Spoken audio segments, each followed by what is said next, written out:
Why is Princess Diana like a mobile phone? I don't know. They both die in tunnels. Jesus Christ. She was the people's princess, Marlon. I don't know why I've got this. I'm sorry, I apologise. You constantly going on about the same thing and every joke is really starting to wear me down, Marlon. Anyway, on that same note, what's the difference between a Jew and a silage trailer? A silage trailer tips. Oy vey!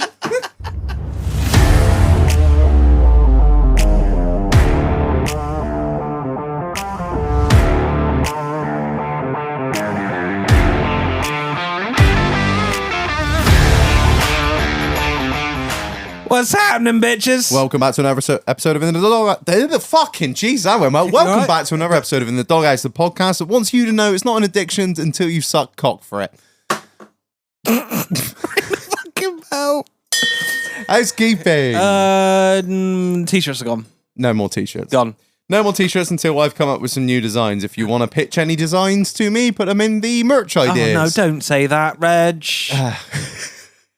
Oh, for fuck's sake. I draw inspiration from a lot of places, Marlon. Most of them are meme pages on the internet. The fucking Rhodesian flag and a shitload of machetes. I can see it now. Princess Di in the middle. Reg at the Battle of Bulawayo with an FAL.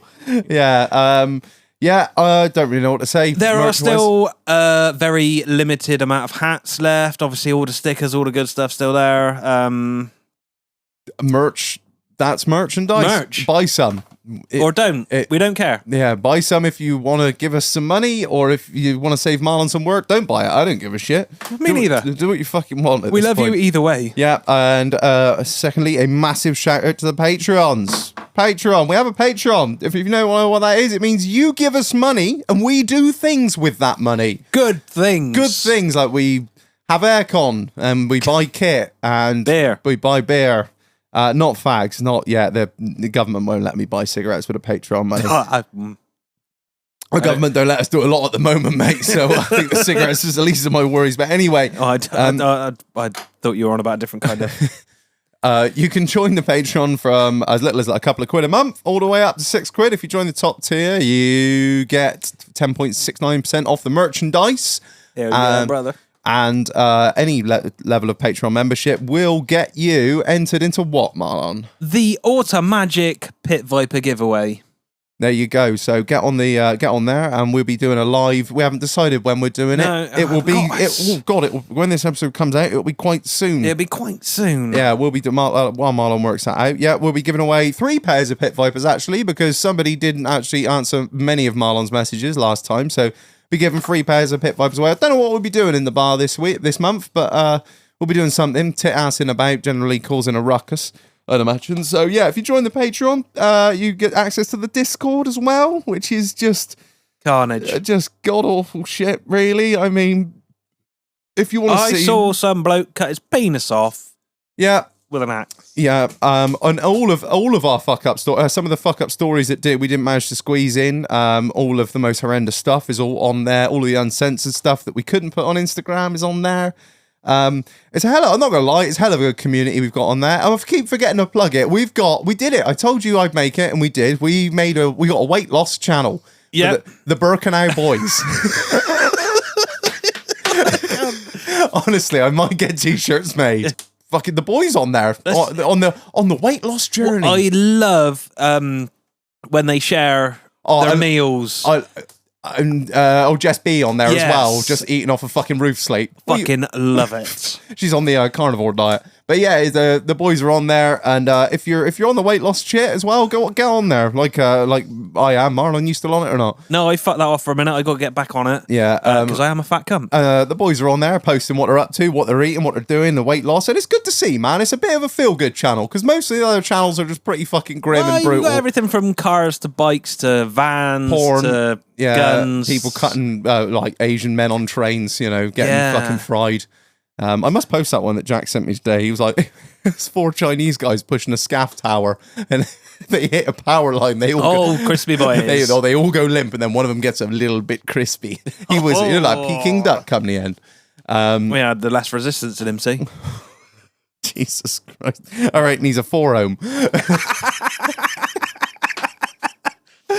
Your standard white European is about a 1-ohm, but those Chinese, a lot of resistance in them. We found that out in Vietnam, didn't we? A lot of resistance. Heavy metals, mate. Heavy metals. Yeah, so join the Patreon. The link's in the bio. It's only a couple of quid a month. Just give us your fucking money at this point. Do you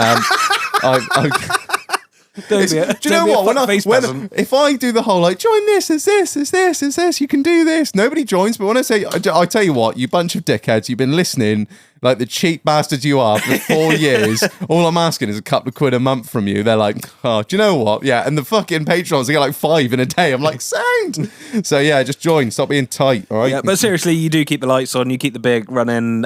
Without the lights or the beer or the anything, there would be no show. No, so it is hugely appreciated. And on the subject of paying the bills, it's time to pay some more bills, Marlon. But before that, new sponsor alert! New sponsor alert. Big up to Peartreehire. Now, I don't know about you, Marlon, but I am fucking pissed tired of hiring kit that turns up late, shagged out, and breaks down in the middle of a job. Imagine hiring something. You've hired it because you don't have it. You need to do this specific job. Halfway through it, fucking breaks down. You've got a load of boys on day rate. You're paying them to be there, and the last thing you need is the digger breaking down, or the screeder breaking down, or the pecker not working properly. What you need... Yeah, imagine your pecker not working properly. What you need is a firm that's going to get you some decent kit in a timely manner. With Peartreehire, is no problem. They've got a 24-hour service with collection available 7 days a week, even a Sunday. Even a Sunday. 24 hours, 7 days a week. What more can you want? What more can you want? This is the thing. If you've got a job starting at 8 a.m. Monday and you forget, or they say, the hire company says, yeah, mate, yeah, we'll bring it down 8 o'clock in the morning Monday. That ain't happening, is it? Oh, fuck me, no. Not a chance is it going to be there 8 a.m. Mondays. You got a load of blokes standing around waiting to do some work, and you're paying them to do nothing because your roller isn't there or your dumper isn't there. A very integral... Or your pecker's not there. An integral piece of kit that is stopping the entire job progressing hasn't turned up. Not with Peartreehire, Marlon. They will supply you with everything you need, from diggers to dumpers, scissor lifts to track spiders, welfare units to rollers, digger attachments, all the way down to your handheld stuff. Imagine a hire firm where all the kit is tidy, not 100 years old, and actually works. Imagine. Could you get any better than that? It's a whole new world. It's almost like there was a gap in the market for paying people for good kit that isn't wanked. Believe it or not, Peartreehire are the ones to go with. You need it at 8 o'clock in the morning, bang, no problem. And if they can't bring it at 8 a.m., that's not a problem. They'll come drop it off the evening before. So you've got it. You've got it ready to go, right? Just a reliable, dependable hire firm. It's the advert writes itself, Marlon, at the end of the day. I've been in a position, quite recently, you may have heard me bitching about I was doing some screeding work. You bitching? Nah. And halfway through, the screeder broke down. So we had to tamp finish. So half of it is beautifully flat and the other half is tamp finished. So I had to make a tamper at very short notice before the concrete goes off. And then to ring up the hire firm to say, oh yeah, by the way, this thing didn't run properly and also the pull start pulled out of it. And they're like, oh yeah, sorry about that. And it turned up covered in concrete as well, which was great. Because the not looked after, not exactly. serviced. This isn't the kind of service you're gonna get with Peartreehire. Reliable kit that turns up on time, well serviced and maintained. What more can you want? So a big up to Peartreehire for sponsoring this episode. If you've got big jobs, small jobs, and everything in between, not blow jobs, but Peartreehire will look after you for all of your needs, your tools, your big stuff, your small stuff, everything. So can we actually get a pear tree off them or no? I don't know. You'll have to ask him. We'll ask him when he comes around and pays his bill. Big up to the guys at Peartreehire for sponsoring the episode. The link's in the episode description, links in the bio. Bosh. Right, Marlon, who are we joined by tonight? Back once again. We got Snaker. Snaker's back. Yo. How you doing, mate? Yeah, good boys. You? Yeah, very, very good, we're Brev. living the dream. It's going to be a Brev heavy episode, ladies and gentlemen. So not looking good, Brev. It's not looking good. The shit we took for that episode I was like, oh, look, Reg just learnt a new word, the cunt. I was like, we were in Prague like the week before, and all we'd said to each other all weekend was, Brev, I'm going to get a drink from the shop. What are you getting? A Fanta Light, Brev? Fucking parched I was. Walked in a sandbag shop. Brev, big man tin, yeah? Man's looking for a Fanta Light, please, Brev. And the assist token, please, Brev. And the little nip was like, no, I just actually make that 2 Fanta Light, please, Brev. Thank you, Brev. You're milking it, Brev. What a man. I love him. Have you watched him on you watched all like the standout TV stuff? Yeah. You need to listen to a song. Oh, what? Fucking banging. Honest out now on all digital platforms. That's it. No, I think it's called Fanta Light, Oh, the Fanta Light one. Big shout out to my LGBT crew. So, she's like, do you know what toxic masculinity means? Do you know? And it's like a cut scene to him just talking to the camera. He's like, I don't know what hypermasculinity means, Brev, but shout out to my LGBT community, Brev. You just want some big man, yeah, sweating up your back, just mashing up your ting, don't you? If anyone doesn't know what I'm talking about, you gotta look up Castillo Standout TV on YouTube. The guy is a fucking enigma. He's only just got new teeth, funny, because he had them mashed up teeth, but he didn't even get them changed. He just had them implanted with gold. So they're still fucked up and they're all sticking out the front. Brev. Like a gold tarmacker's rake. He got the gold he's tarmac 400 drives. He got the gold camo. He's 12 prestige, isn't he? Oh, I love him. I fucking love the bloke. Anyway, are you good, man? You good? Thanks for coming I'm down. good. I'm all good. Awesome. We'll start with you then, Snake. How's your week been, mate? Very busy. Yeah? Yeah, no. I literally just slewed up here, didn't I? Yeah. Very busy. On the voice note, Shag, I'm coming. I'm coming. I've got 27 minutes of traffic. Oh, it's gone down to 16. There's smoke coming off the Tom, Brev. Good job I kept it 15 for a Friday. Oh, Christ. Oh, yeah. It's keeping the wheels turning, keeping the diesel burning, all that good shit. Yeah, no, it's been decent. Yeah, it's been good. Yeah? The weather always helps. It doesn't matter whatever you seem to do, the weather helps. Yeah. It just changes people's attitude. Yeah. People start buying shit, which helps. Yeah, that is I true. just get fucking miserable when it's too hot. I don't mind when it's... Ah, yeah, but you're one of them. Yeah, I don't like working in it. I won't lie. Unless if I'm outside, I'm all right. But if I'm in a shed with cattle, I'm sweating, I'm bitching. I start getting a little bit fucking. There's what is it they say? This this meat has been free from physical abuse, but it has been verbally abused many times. You fucking shit! I never wanted to do Longhorns. I never wanted to do the cunts. I was quite happy with Angus. Oh, we're gonna have a go at Longhorns now. Yeah.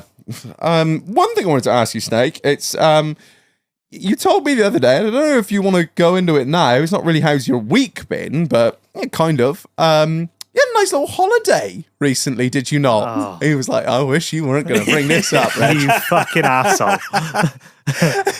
I did. I had a really good time. We had nice weather. Where did you go? Down to Dartmouth. Yeah? In the wobbly box. Yeah? Yeah, I went down with the family. Yeah, it was good. That was about the middle of both ends of it. You were fine the whole time, no issues. Yeah. I'm intrigued. I'm invested now. He voice noted me back along, and he was like, you messaged me about Summit on like the Sunday, and then on the Wednesday, that was it. We were going to go shooting on the Wednesday. Yeah, he's organised this shoot on a Sunday. On the Wednesday, I get a message after the one he's already sent me, which I haven't replied to. I have done this on a Sunday for you. Because he goes, we do next one on a Sunday. I can't come on a Saturday, so I specifically did this one on Sunday so you could come. And you didn't reply, and I was like, look, you fucking needy little bitch. And the voice note went something like, drive. I literally got there, set up on the Sunday morning. It was fine. And then woke up on the Monday. Oh my fucking God, I was rough. Stomach aches, just stayed in bed in the caravan all day. Holly went off with the little one. And then it started. Then it fucking started. Just coming at me like warm tea. Oh. I hate that so much. And I'm blowing that in that fucking cassette box. But the trouble is, it's such a little hole, isn't it? Yeah. Oh, Shag. Hang on, you just get fucking splashback to fuck. You don't have to. Like, Holly's like, "You're right now." I'm like, "Yeah, I'm just wiping my legs." if you'd have told me this story 2 months ago, I would have no basis to work off. The fact that I've been to Glastonbury now and used a cassette toilet, I know exactly what you're on about. I don't know what it was. Just remember to put the handle round. What sort of ratio you were on, but I was filling the cassette every 24 hours. Oh my God. Brev. With fucking, and the worst bit is, like, normally when you got empty out, there's always like Littlin's always you clean it and you think, oh, this is all good. Then you put a little bit of water in, start washing it all around. And you think, oh no, mate, what the fuck's that? Ted's put a tennis ball in there. He's shit out a log, and it's going around in the bottom of the box. There was none of that. It was just pure brown water. Oh, easy to And tip, it was Mike. all day. And I'm a bit funny about these Imodiums, see. I won't take him fucking either. Chod in that, they take the cunts like Smarties. No. And I'm like, That ain't nah, good for you. That ain't good. If it's in there, it wants to be coming out. Yeah, exactly. Some of it's in there that's got to take a couple of days, shag. They'll be all right. They melt in your mouth now. I'm like, nah. And so I think it was the Tuesday night. Like, I'm up every 15, 20 minutes. And I nodded off. And I was having a lovely dream. And I farted in my dream. But I woke up and thought, shit, quite literally, and thought, fuck. No, I'm all right. I'm good. So I shimmied off the edge of the bed, went onto the cassette, pulled the flap, fucking dropped trowel, to which Holly looks across from me, like one eye open at about 2:30 in the morning and goes, you all right? I said, yeah. She goes, fucking hell. I said, watch, because you fucking shit the bed, you dirty cunt. Right, hang on, this is the best bit, and this is why I fucking love her to death. She just looks at me and goes, I ain't taking the sheet off, put a towel on it. I was like, for fuck's sake. And like, this is when you like contemplate life. So I've put the light on, and everything's got to be dead silent as well, because Ted's asleep at the front of the caravan, and you know as well as I do, if you start moving in a caravan, the whole fucking thing moves. So like, I've got up, shut the fucking door, like the sliding door into the shit house, looked at myself in the mirror, and I'm like, what the fuck are you doing? I've got warm tea all down the backs of my legs. It's all around me fucking ball bag. The cassette is just shot the fuck. You all right in there, Bab? Yeah, no, I'm good. I'm fine. I'm in there like trying to, I'm like, oh my God, what the fuck? Get back into bed. She goes, towel on there. She goes, we need to go home. It's on Tuesday. I was like, I refuse. I am fucking fighting through this. She seems to think, and everyone else I spoke to, like, I can't pronounce it. Is it neuro? Neurovirus. She reckons that's what it was. Oh my fucking God. I've had the shits. I have never had it like that. It was just fucking constant. And then it settled down. We're fucking clean and green here now, Thursday. Sweet. Went out, had some dinner at the pub. Scampi chips and peas because I'm fucking starving. I ate nothing for like 3-4 days. Completely empty. Fuck it. We'll have some Guinness. That'll sort it out. Oh. Yeah, that was 2 steps forward, 1 back. Fuck me. That poor cassette, it got fucking blown to bits. That's all that norovirus needed. Mate, it was like, we're dying. Guinness, we can breathe again. Matey boy opposite must have thought, fuck me, he's always emptied his shit box. I was on turnaround, a fucking wheelbarrow's gone on it. I just give up in the end. Like, normally I'm really fucking, like, I always try to, like, rinse it out, and then I'll rinse out like 4 or 5 fucking times. Make sure it's spotless. Fuck that. I'm just emptying it out now. Fuck it. What's the point? I'm going to be back down here in 24 hours time. I'm not even putting blue in there anymore. I'm not wasting this shit. That shit's £15 a fucking litre. Fuck them. But no, it did sort of settle down come Friday, so it took nearly a week. Fucking hell. But I didn't let it stop me. I just thought, fuck it. I'm going to have to. It's not fair on them two, is it? Like, I just thought, as long as I'm in the vicinity of a shit house, it's in your mind, isn't it? Yeah. As long as you can fight it, squeeze it really tight, and then let loose. I just had to make sure I was doing my bum busters, like every day. Yeah. And no, we fought for it, but no, we had a fucking brilliant time. I used, I was there 7 days, and I used 10 shit rolls. Oh my God. Yeah, we had to go and get some more. Yeah. That, do you know what that is? That's comeuppance for what you told me and Spunkle in Prague. That he said, no matter what shit it is, just one wipe. I'll get it on the next one. You fucking hell. You died with that, didn't you? Spunkle, I was like, you serious? He was like, yeah, it'll crust up, won't it? Don't matter whether it's clean as a whistle or it's an absolute mess. You One can tell wipe. him a tipper driver car, so it's just like scraping a tailboard off. Fuck him, leave that bit on the back. We're going back for another load anyway. Fuck the job. I've only had that once like that. And that was Christmas a few years ago. And like same as you, I got up 6 times in the night for a shit, and I just didn't get up the 7th. And I just absolutely filled the mattress full of shit. Anyone that says they haven't shit themselves is fucking lying. Everyone, and it was, and the worst bit about it is I'd obviously shit where I was led, but then I got like a made up bed in my caravan, and it's probably like a little bit bigger than a 3/4. So I've smammed it from like the middle right to the fucking edge. Oh. Yeah, it was fucking horrendous. But the worst bit about it was, right, I'm on the toilet, this is how bad it is, and Holly will go to me, is that coming out the front or the back? She couldn't tell. It's like that, isn't it? You untense your asshole, and it's just like someone's turned a fucking tap on. It's like the fucking thing on the bottom of an IBC. 1-inch ball valve. Yeah, fucking. Yeah, it was fucking horrendous. I wouldn't wish that on my worst enemy. That's honestly. the worst place to have it as well, in a cassette toilet. The mess that makes. Like you say, you got to be dead accurate with that. Otherwise, it's a... Yeah, but your asshole don't line up with it. Whoever invented it, it was fucked. It must have been a fucking. It must have been a fucking Muslim, one of them crookly down fucking on the toilet seat motherfuckers. They don't sit on a toilet seat, do they? You dirty cunts. They don't. They like put their feet up there, don't they? Yeah, they like squat, don't they? Yeah. Little feet pads. You sit on and shit in a hole. Yeah. It's not something I've looked up in all I've honesty. come to the conclusion the cassette toilet in a caravan was made by a fucking Muslim. We're all about inclusivity and PC-ness on this podcast, as you may have gathered over the years. Yeah, so when I was at Glastonbury, I was having a shit. I heard this thunk, and I was like, nice, straight down the hole. And I was like, ow, there's maybe water in the bottom of that thing. And then about 15 seconds later, I heard a splash, and I was like, oh, that's going to be a fucking great... I was like, turn around, I was like, yep, looks like somebody's done a one-wheeler peeler down the back of the hand there, just gripped and gone, thunk. I was like, oh, shit. Yeah, I fucking hate it when my dick touches the fucking bowl. Yeah, you don't want dick aches, do you? Oh, that gets me. I hate... Yeah, every time I'm like, oh, wash it in the sink. What about your week, Marlon? Hopefully a bit less poo. Imagine that next time I'm Michael Wood. You all right, mate? Yeah, just washing me dick. It's just touched the pan. Got it over the Dyson fucking air blade. Like. Just to get the last drips out. My goal in life is to piss into one of those Dyson air blades one day. Just shower. What the mess? You seen that guy on Instagram? I don't know who he is or what he does, but his whole goal in life is to walk into public toilets and just piss everywhere. Oh, for fuck's sake, he's fucking putting down the cunt. That's nearly as bad as shitting in the bidet.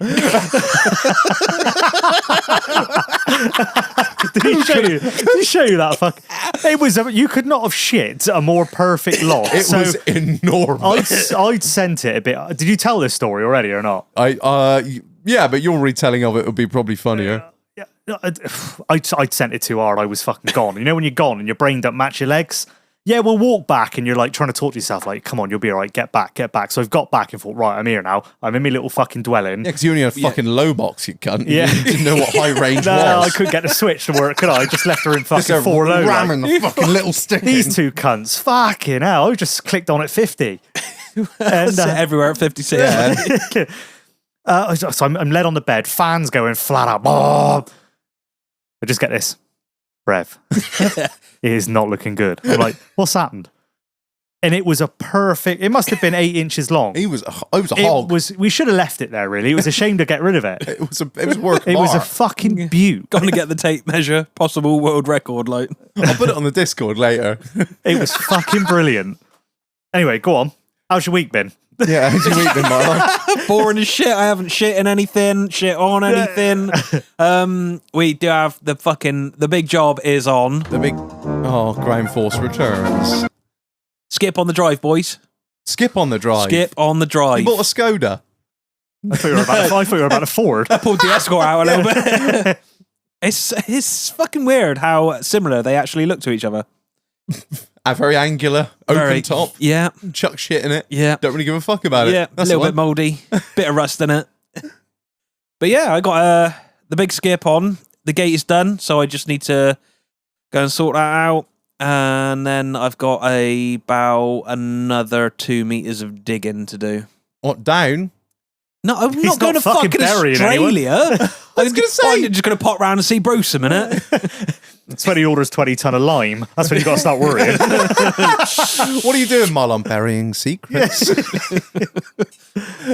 Yeah, I think that's going to be this weekend's job. I've already fucked me back. So the skip literally arrived earlier today.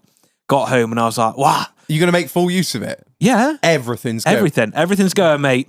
Come on, Marlon, skip we're fest. having a flash sale. Have you got Chief out there with no brown like Charlie Dimmock? That's fucking good shit. Yeah, my man. It's the only reason I used to watch Ground Force. We're just planting the rhododendrons. Wobble, wobble. Cold out, Charlie. Yeah, I haven't really done fuck all. Broken a few Land Rovers. Please don't buy an Ingenium. We have 3 in at the minute which need a DPF, and the DPF is on back order, no date. Oh. Can't you blow them out? No, they break up. Fucking hell. They're that cheap and shit. You can't even blow them out. Yeah, well. Yeah, do you want it off? Fuck me, Sorry, I fucking look like Charlie Dimmock here. I'll turn it It's up. fucking freezing. I'll turn it up a bit. There you I was go. like, fuck, I can already see me breath in here. Stinker's bitching about the aircon being too cold. Fuck me. They break up. They're made out of shit, basically, because, again, they've tried to do something on the cheap. Yeah. It's 1,200 quid for a new one. And it's about 6 hours labour because you've got to change.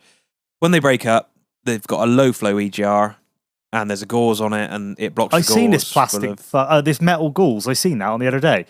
The most wankiest piece of fucking shit. Anytime they put I'll gauze tell you in that anything. I'll tell you that was. That Go on. was fucking hell, what's his name? On the talk. The fitter. Truck fitter. Spanners. I can't remember. They both look the same. Spanners. Him and the other one. One of them. Yeah. He was doing one. Fucking bag of shit. Stupid idea. Like a round gauze fucking thing. So this one's like rectangular. It just clogs up solid. Yeah. Didn't they do that on the RSs? They had on the turbos. They had like a gauze in the oil line. To catch debris, and then they were like, "Oh, do you know what? It blocks up and starves it." Yeah. So I'd rather have a little bit of chunky oil than no fucking. It's the dumbest thing putting gauze in anything. I think it's so fine. You have an oil filter. That's what it's there for. To filter the oil. And if you don't want to service your car properly, that's only filtering the soot, which I don't get. That's what the DPF's for. I always see it's weird because. To me, I always thought that DPS were classed as a serviceable item. Well, if something's serviceable like that, an item that large and that expensive, is normally designed to be cleaned. I clean ours. Most people do, don't they? But if the quality is so fucking poor that you have to buy a new one, it sort of defeats the object. Yeah. Someone's making a lot of money. Land Rover. Yeah. And obviously, because one of them is a warranty job because we changed it in December. And I bet they're in stainless. Holy Stainless as well. shit. Oh, you can't open them, nothing. No, and I bet you got to buy new clamps. Some of them, yeah. So it's a 3-bolt flange up into the SCR. Yeah. And then there's 2 stupid clamps, one on the low flow EGR pipe and one on the AdBlue injector. You know that injector ain't coming out. Always comes out. Does it? Yeah, you'll wank the clamp, but the injector comes out. It's a difficult one because what I find with modern vehicles is your stuff burns a lot more AdBlue than mine ever will. But everything seems to be now because of emissions and noise levels and everything. Everything's so cut back. It's like I want to say it's the 660 and the 770 Scania. Them V8s, they only run at full capacity of horsepower in 11th and 12th gear.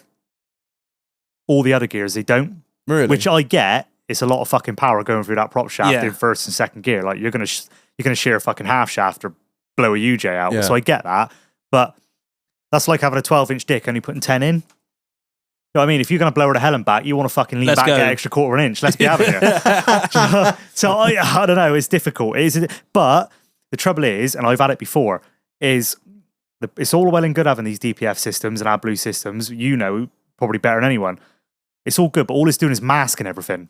Like years ago, it's like not solving the problem. if you had that Ford or something like that, and it was white smoking like a cunt or black smoke, you think, injector problem on that, or you can tell. But the trouble is with this modern shit, you don't get any fucking warning because all the black smoke or white smoke just getting bored straight into the exhaust. The chemical reaction. There is no telltale signs. No. You take the fucking turbo pipe off, run some tests. You're like, that'll do it. Yeah, That's been dead because for I've had it 3 before months. where I've done a DPF filter. 3 weeks later, ping ping. You think, what the fuck? You run an injector test. You got like 3 down. They're fucked. But the trouble is, it's masking it all, so you can't see it. Whereas if that had been 20 years ago, coming out the fucking quarry, you'd have been boring black smoke out. You'd be like, hey, we have a bit of a problem here, driver. Yeah, exactly that. It's a shit idea. That's why everything I've bought is pre-DPF, pre-AdBlue.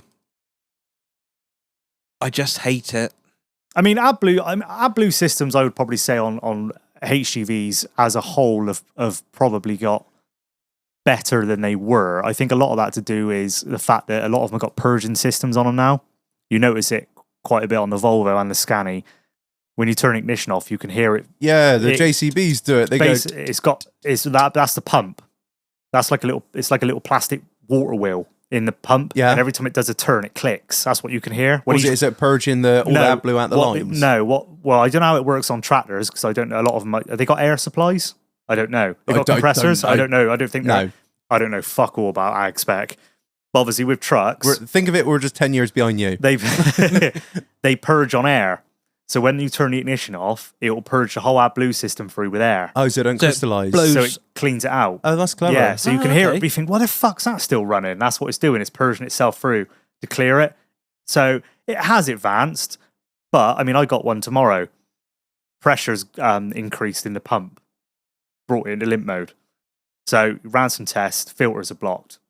Some it's it happens. So you got a filter on the pickup, you got a paper replaceable filter in the bottom of the pump. You got an inline filter in the pipe coming out of the pump. You got another filter in the doser unit, and each time it goes down to the next filter, it halves. So the one in the doser is roughly about half the size of a human hair. That's how thin it's going before it goes into the doser before it sprays. But the trouble is, when it's blocked and the light's on, you're fucked. You just think the best thing to do is start the doser, change that filter, and work my way back. Yeah. Take the tank off, clean the tank, because it's got, it happens. There's shit on the end of the nozzles. It's all running at such fine tolerances, but it has come forward a lot more because there wasn't that much filtration on them, and you used to get a lot of pump failures. Volvos were fucking terrible for it. They were a fucking nightmare. And I think the trouble is as well, is they went to a lot of these Chinese manufacturers to get the pumps made, and it's just fucking chocolate in it. Yeah. That's it. Land Rovers don't have that. There is AdBlue in the line at all times. It's always primed. There's no filtration. If the pump goes on the Ingeniums, you can replace just the pump. If the level sensor goes, which is also quite common, you have to replace the tank. And again, the tanks are on back order, no date. Like The it's AdBlue a systems, fucking joke. I don't know about the other manufacturers, but the Scania AdBlue system will only start dosing once the vehicle's at the running temperature. Yeah. So, because if you've got a reoccurring AdBlue fault, which I've had many times, you bring it in, you think, right, this is what it's going to do, blah, blah, blah. You can't run fuck all. You can run tests, but you think, I'll take it for a test drive. Drive around, you think, oh, this is fucking sweet. As soon as the temperature gauge hits the fucking middle and it starts dosing, ping, right, that hasn't fucking cured it then. Yeah, it is a fucking nightmare. You learn how to work with them, so like we can run prime and pressure tests on them, and half the time I'm just like the injector's out of the exhaust, the thing's running on the ramp, and you can just see the pattern. The pattern's wanked, and Or it's fucking dribbling out like the end of my cock. yeah, You think, yeah, that'll do it. The injector's fucked. the pumps fail quite a lot as well. It's just a shit idea, in my opinion. Like you running combustion temps higher creates more NOx. More NOx. NOx is bad for the environment. But we need to run them higher to get higher Efficiency. pressure. Yeah, efficiency, Marlon. it's- I'm joking. But they're injecting, like, some of them are injecting, like, what, 5 times? On a compression. Well, sometimes they're injecting before a compression stroke. yeah. And then, like, 3 times on a compression. And then, like, once or twice after, once the fucking piston's on its way down, it's like, more! Weren't we always trying to stop pre-ignition? This is something that we were always fighting against. So your AdBlue injects into the exhaust. Oh, I thought you were on about AdBlue, not fucking. I thought you were on about. But the new scan, he's got a double doser. So now he's dosing straight off the back of the turbo, and he's dosing pre-DPF. So you've got two fucking dosers. Well, you know what? Two dosers. That's twice as much Addy Blue. Yeah. That's twice as many problems. So we turn the top one off. How much do you go through AdBlue in a lorry, like roughly? I mean, I'm only talking off of experience, but I mean, some vehicles have. I think out of everything, talking to people, I think probably the best HGV on AdBlue. Correct me if I'm wrong. I would probably say it would be the DAF. Yeah, DAFs have always ran quite clean engines. The MX engine is quite clean. So, I mean, I've spoke to lads that are on general and that. They'll have a tank probably last 2-3 weeks. Our tippers, they got 30-litre tanks on them. They'll do 3 days. Fuck off. Yeah, that V-Banger, obviously the V8's got 2 DPFs in it. Because they kill a lot of penguins. Them fucking... And so they got twin DPFs. Fucking hell, you could use, if you were heavy, I mean, some of these boys that listen on here, they do heavy haulage with V8s. You could use 90 litres in 3 days. I have 4 days. That's obscene. I have Yeah, a 200, I know, but when you're 200 drum and it lasts me a year. when you're sat in there and she's fucking thumping underneath you, it don't you know you Yeah, you're not ain't gonna worried you ain't about gonna it. you No, ain't gonna worry about the penguins. No, fuck they cunts. I expect 15 litres will probably do 7,000-8,000 miles Yeah, that's what my on a Land Rover. To be fair, my that Land Rover I did 12,000 miles in it, and it never came up. So No, I expect the level sensor was wanked. Well, I wasn't worried. It was going bad. But yeah, the that JCB, he's got a 10-litre tank ish, just over maybe. It's a 10-litre tank, and he'd do 3. I don't know hours wise, but he'd do 3 tanks of diesel to 10 litres of AdBlue. You fucking piece of shit. It's farmers again, seeing it. It's like this. It's like I'm blowing it away, fucking loading shit and going up and down the road, and it's like, oh yeah, hang on, AdBlue. There you go, have some of that. That'll do for the week. And that's standard. I haven't fucked with that none. I mean, I don't know. I to a certain degree, I'm for it. In it to a degree, like I understand we obviously have an issue. If we can help that issue along, that's fine. But the annoying bit for us is we get no help. You know, we don't get no. I'm not saying we want subsidies or anything like that, but for running them newer vehicles, you don't get any help. Not so much now, because I mean the majority is. I mean, what did Euro 6 come out? 2014. Most HGVs on the road now are over newer than 10 years old, so it's not a thing anymore. But to start off with, when you were getting it rammed down your fucking throat, and the manufacturers did try, like Scania's held off. I mean, you could still go for like an EGR, but the trouble is with the EGR engine, they put VVT turbos on them, so all they were doing was fucking jamming up because they were just recirculating Carbon, and then the VVT was jamming up. No. And the fucking VVT turbos start off with like 5 bags apiece. So the trouble is, right, if you're going to AdBlue an engine, the only thing I will say is if you AdBlue an engine, you're doing all that's what it's called after treatment. Because it's after. So technically, the engine, problems before. But what I'm saying is the engine will be running how it's designed to a certain degree. But at the same time, you've got that DPF filter. You've got the, what's the bit after? When you take the DPF out, it's behind. It's called something else. SCR. No. DOC, they call it in a Scani, which is like another, that's not a serviceable item. It's like it's a bit thinner. That's like running an engine, holding your hand over the exhaust. It'd be like you trying to run around a garden with me holding your fucking nose. You'd be blowing out your ass. Yeah. It's just trying to cap everything off all the time. Like, you straight pipe her, she'll blow her to hell and back. Ooh. No, Anyway, I do find like that's my cuss. it's like you saying about the AdBlue. It's like you say, it's all happening. It's all post problem. If you know what I mean? Yeah. It's like someone pouring oil on the floor and somebody behind them chucking granules down constantly. I mean, it's like, don't get me wrong. I'm not saying it doesn't work. It fucking works. Like, they do a smoke test on an MOT. Oh, we got to do a smoke test drive. Yeah, no worries. They'll put. You couldn't do that again, could you? Yeah. Well, what's up? It hasn't read nothing on the fucking. That doesn't measure NOx though. No, they're smoke testers, does it? No, it's looking for opacity of So it'll come up like 0.01 or whatever. Like, you know, I got a 64 plate, which was one of the first Euro 6 scannies that come out. You could still wipe your hand around the inside that tailpipe, clean as a whistle. You could eat your dinner off it. So it's doing something. Yeah. But when I want to go and buy a pump, it's £1,000. When I want to go and buy a doser, it's 600 quid. You know, you want to. It's just frustrating that we have to pay for it. Do you know what I mean? Yeah. That's the difficult bit, especially in the volumes that we're using it. It's a second fucking fuel for us. Yeah, completely. Was it £1 a litre, just under? Well, retail it is for you boys. Yeah, I mean, ours is buying it bulk. We got like a 3,000 litre tank in the yard. But, I mean, we get it a lot cheaper than that. But What happens if you're out all week? the boys got to take cans with them in the trailers normally. Right. That's how they do it. You can buy it roadside, but they'll just fucking pull your pants down for it. Yeah. You can get to about Wednesday, Thursday and get away with banging like 10, 15 litres in. You can normally, I mean, it depends. You have a heavy week, you get caught out, you're fucked. You got to put it in, but it is what it is. How's your week been, mate? My week been pretty uneventful, Drive, to be honest. Well, I say it's been uneventful. I've actually got some really, really interesting shit going on in the background, and I have had for 4 years now. I mean, you guys around the table are pretty aware of what's been going on. It's actually pre-podcast. This has been happening. I can't talk about it yet. This isn't like Reg's job. What is it like? I mentioned it. I reckon I mentioned it like 2-3 years ago. Yeah, you did. I reckon I was on. Yeah, I go still. It's the legal thing that I've been involved in for quite a long time. I can't talk about it yet.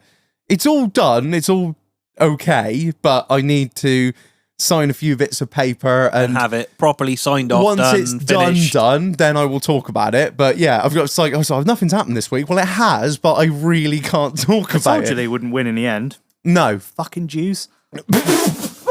Nothing to do with the tribe. Don't mind me. I'm just chucking a spanner in the works here. Nothing to do with the Dead Sea. Yeah, I've actually been involved in a libel case against the Jewish community because of all the shit I've been speaking over the last 4 years. No, it's nothing. But yeah, it is really interesting, and it's a hell of a tale. But I probably could, but it's better till when all the documents are signed and everything's sorted and it's put to bed. Done, bosh. That's when I'll talk about it. So yeah, it's been a long time coming. Changed. You fucking changed. Do you know what, Drive? It'll all become apparent because I am so close to getting what I want. And imagine if I fuck it up by I'm with you. By talking up a load of shit half pissed on a podcast. Like, well, you talking shit? No, actually, Mr. Reg, we've heard you on this podcast, and you're actually getting done for libel now. Because you said X, but it was actually Y. Marlon in the background. Fuck them. It's the patrons. What are they going to do, sackers? Yeah. So yeah, apart from that, not a lot. What I have been enjoying this week is I've been doing a lot of extra miles, and that is mainly taking detours around population-dense areas due to the weather, because the sundresses. That, mate. On my way up here earlier, there were 2 fine pieces just walking up the other side of the road. I had to slow down, take it all in. Oh, God. I tell you what, we live in an area that has got some, I don't really know how to put it, long black hair, gold jewellery, keen for a horse and trap. And there's a lot of them about. Yeah. And, that olive skin. Lord. I mean, we talk a lot of shit about the Romany people on this show, but my goodness. There is something in that water. But I've been taking detours through the high street for no good reason, just to see what's I'm gonna say it as well. I like that. You remember, are they still a thing then, like maxi dress things, the tight ones? Yeah. They're like round the back. Yeah.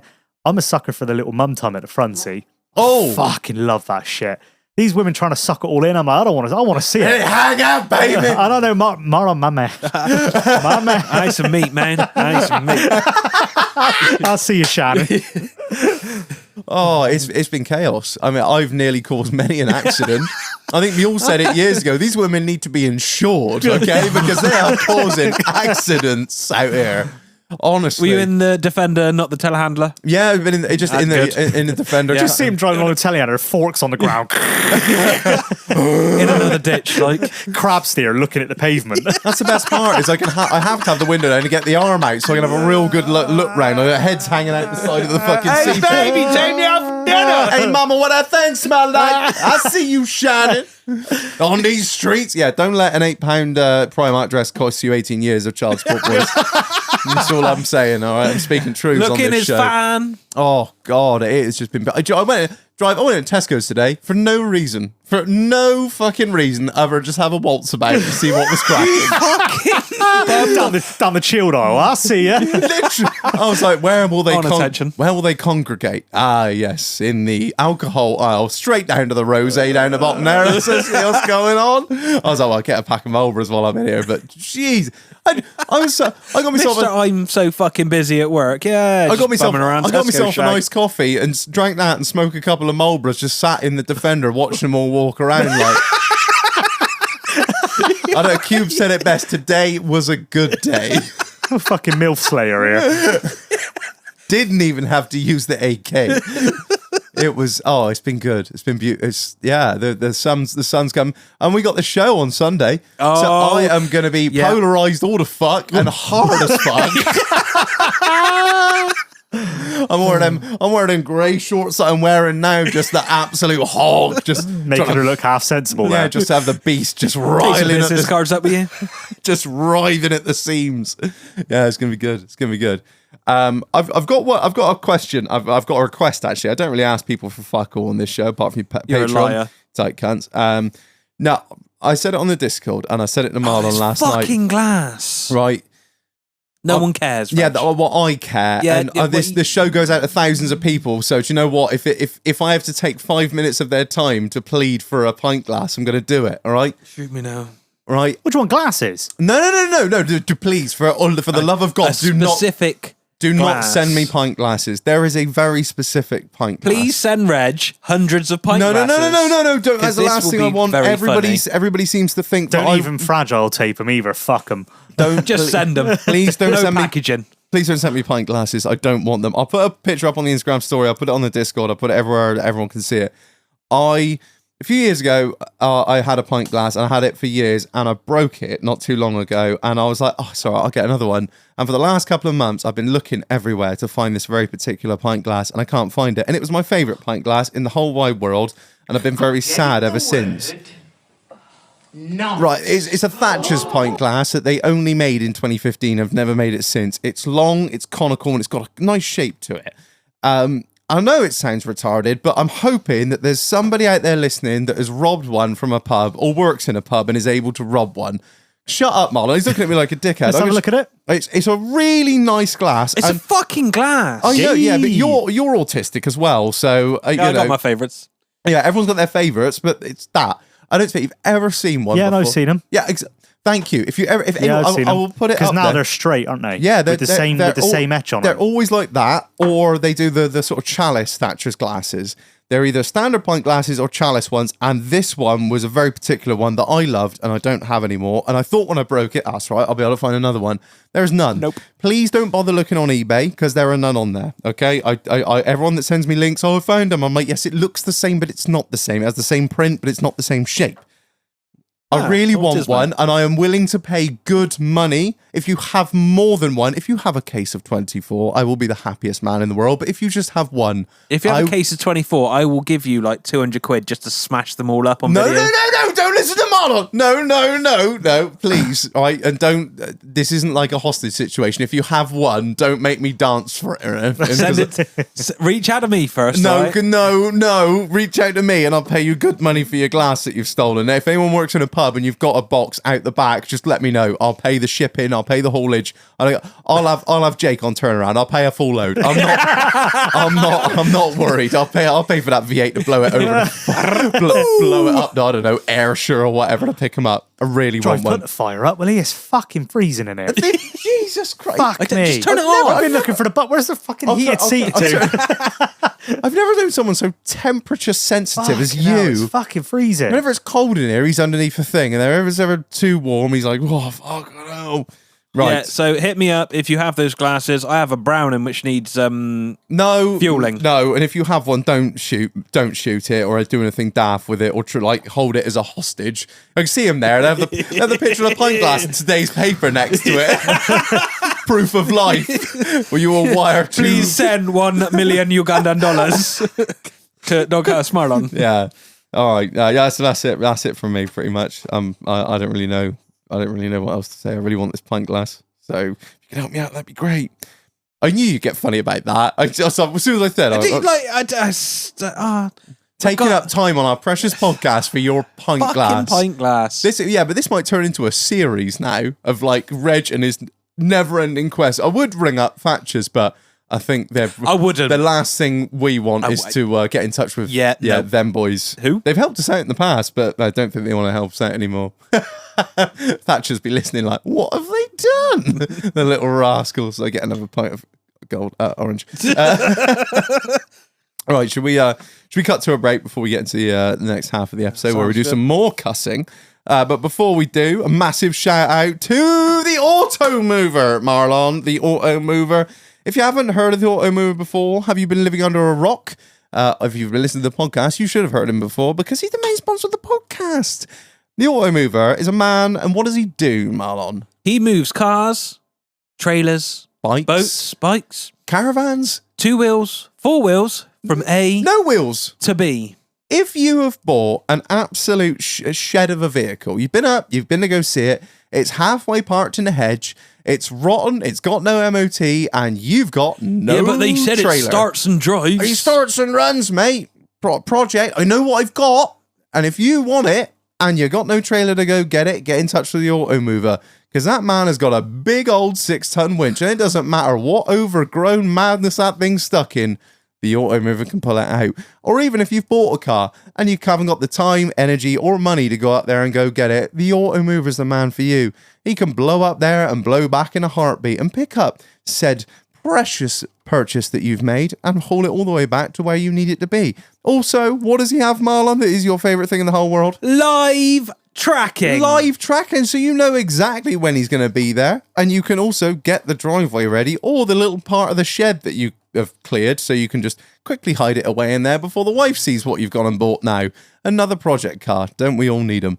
So massive shout out to the AUTOMOVER for sponsoring the episode. If you have anything, like Marlon said, if it's got 2 wheels, 4 wheels, no wheels, if it's a car, if it's a trailer, if it's a caravan, if it's a boat, if it's got anything with a hitch, the AUTOMOVER's the man for you. He is, what did we say in the last episode? He is a vehicular logistics manager. That's it. There you go. That's a very important term. Yeah, it's not a backload on a car transporter. I saw a BCA video the other day where they literally were loading a car and crashed into the back of the other one. Yeah, that's the. That's not to speak disparagingly about BCA as a whole, but you know the car transport industry is notoriously to run by animals. They just want to get as much as they can on that trailer. Yeah, you're not another item on the checklist. It's not, I'll be there about 7, mate, and you're there till 10, and sorry, mate, I'm going to make it today. Nah, none of that. You're a dedicated load, professional, reliable, and dependable. The AUTOMOVER. You can't beat it. He's fully insured. Great service. We can't speak highly enough about the bloke. Check him out. Use ITTH in the vehicle description for 10% off. Thank you. And link in the bio. Link in the episode 70% off. Awesome. We're going to cut to a short break and we'll be back shortly. Love you. Bye.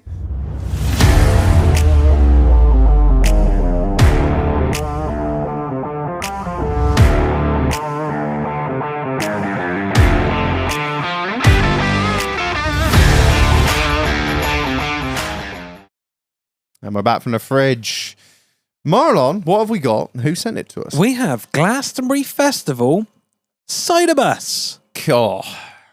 This is sent to us by, actually, to be fair, Tiny Tim gave this to you recently. But before that, Big Jord, shout out to Catman, he also dropped it off. And we've had 2 lots now. So I felt it was only time that we cracked on with it. So big up the Catman and Tiny Tim for bringing us around a lot of Cider Bus now. I think we get the hint. Okay, we'll do it. We promise. All right, without any further ado, Marlon, if you could please read that marketing bullshit. The Somerset Cider Bus has been making the annual pilgrimage to Glastonbury Festival for the last 45 years. Parked near the pyramid stage, it serves farm-pressed Somerset cider from wooden barrels as well as hot and spicy cider. At Burrow Hill, we sell traditional prize-winning ciders. So there is nothing about the cider itself on that. Grown and pressed and fermented by Burrow Hill Cider. I have just realised Farm pressed from Somerset. this is the same people that make that cider brandy we tried years ago. Look at the website at the bottom of the marketing bullshit. Somerset cider brandy. I did think the branding looked something familiar. That's interesting. Tight cunts have only got one website. Right. Shall we see what we think then?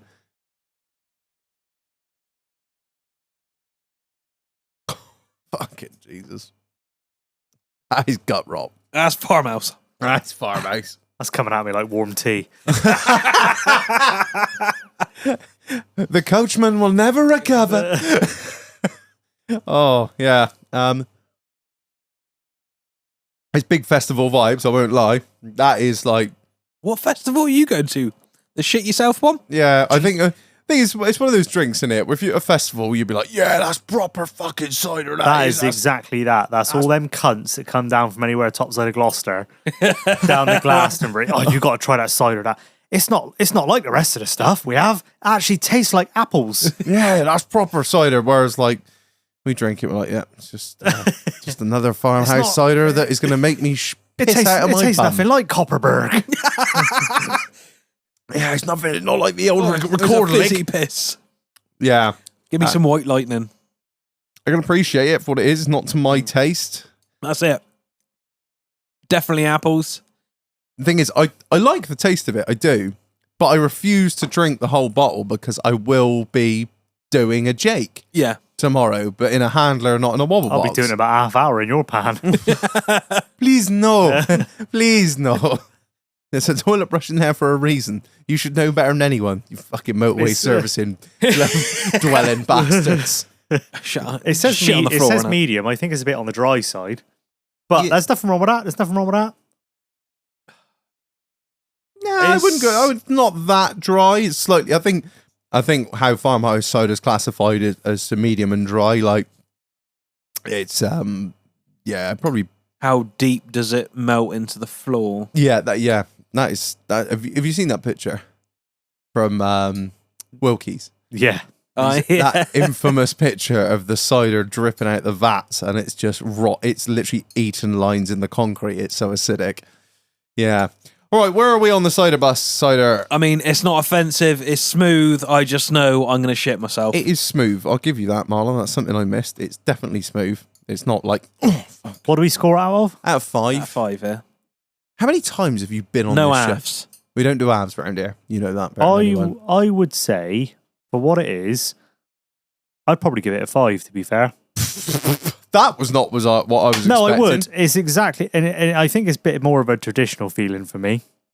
That is, if you have to remember, like you said, we drink this shit all the time. You imagine coming down from there, Down from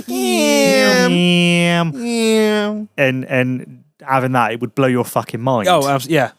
Yeah, no, that's a good way. You One taught bottle, me round. I was gonna one give bottle of that, and I tell you what, them scousers would be shagging their sisters.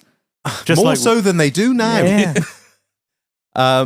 You taught me round. I was going to give it a 3, but I will give it a 4, mainly on your sales pitch, and it's brought out some Heritage. some sort of heritage and national pride, local pride in me. So Get in the word. We're renowned for it down here, aren't we? yeah. What are you saying, Marlon? He's having another sip. Look, he's out. God, It's Marlon, you go so steady. You might have smooth. drank 20 mil of that. Cunt. It's very smooth. It's not offensive. I just don't like cider. No. But yeah, no, I I don't like cider, but You can appreciate it for what it is. yeah, I'll go with a 4. You. What'd you give it? 4. 4. 2 4s and a 5. What's that? Do you know what else I like about it as well? The fact it's in a clear bottle. Mm. That's, not in a. that's like a rare thing now. Yeah, you don't really see it. It is like with some of the sort of smaller producers, a lot of stuff's in clear bottles, but a lot of it's in brown bottles or green bottles or any other fucking colour known to I man. imagine it'd get you fucked up, mind. It's 6%. Oh, well, yeah, without a yeah. doubt. That shit make you crazy. There's 3 units in that bottle. Yeah, 3 of them. That'll be it. And then you'd know about it all day the next You day. can tell it's made in Somerset. It's on the back. Only have 2 when you're preggers, youngin. Right, so what we're giving that? We're going to have 4 then overall for Glastonbury Festival Cider Bus Cider. Big up to Tiny Tim and Catman for sending that to us.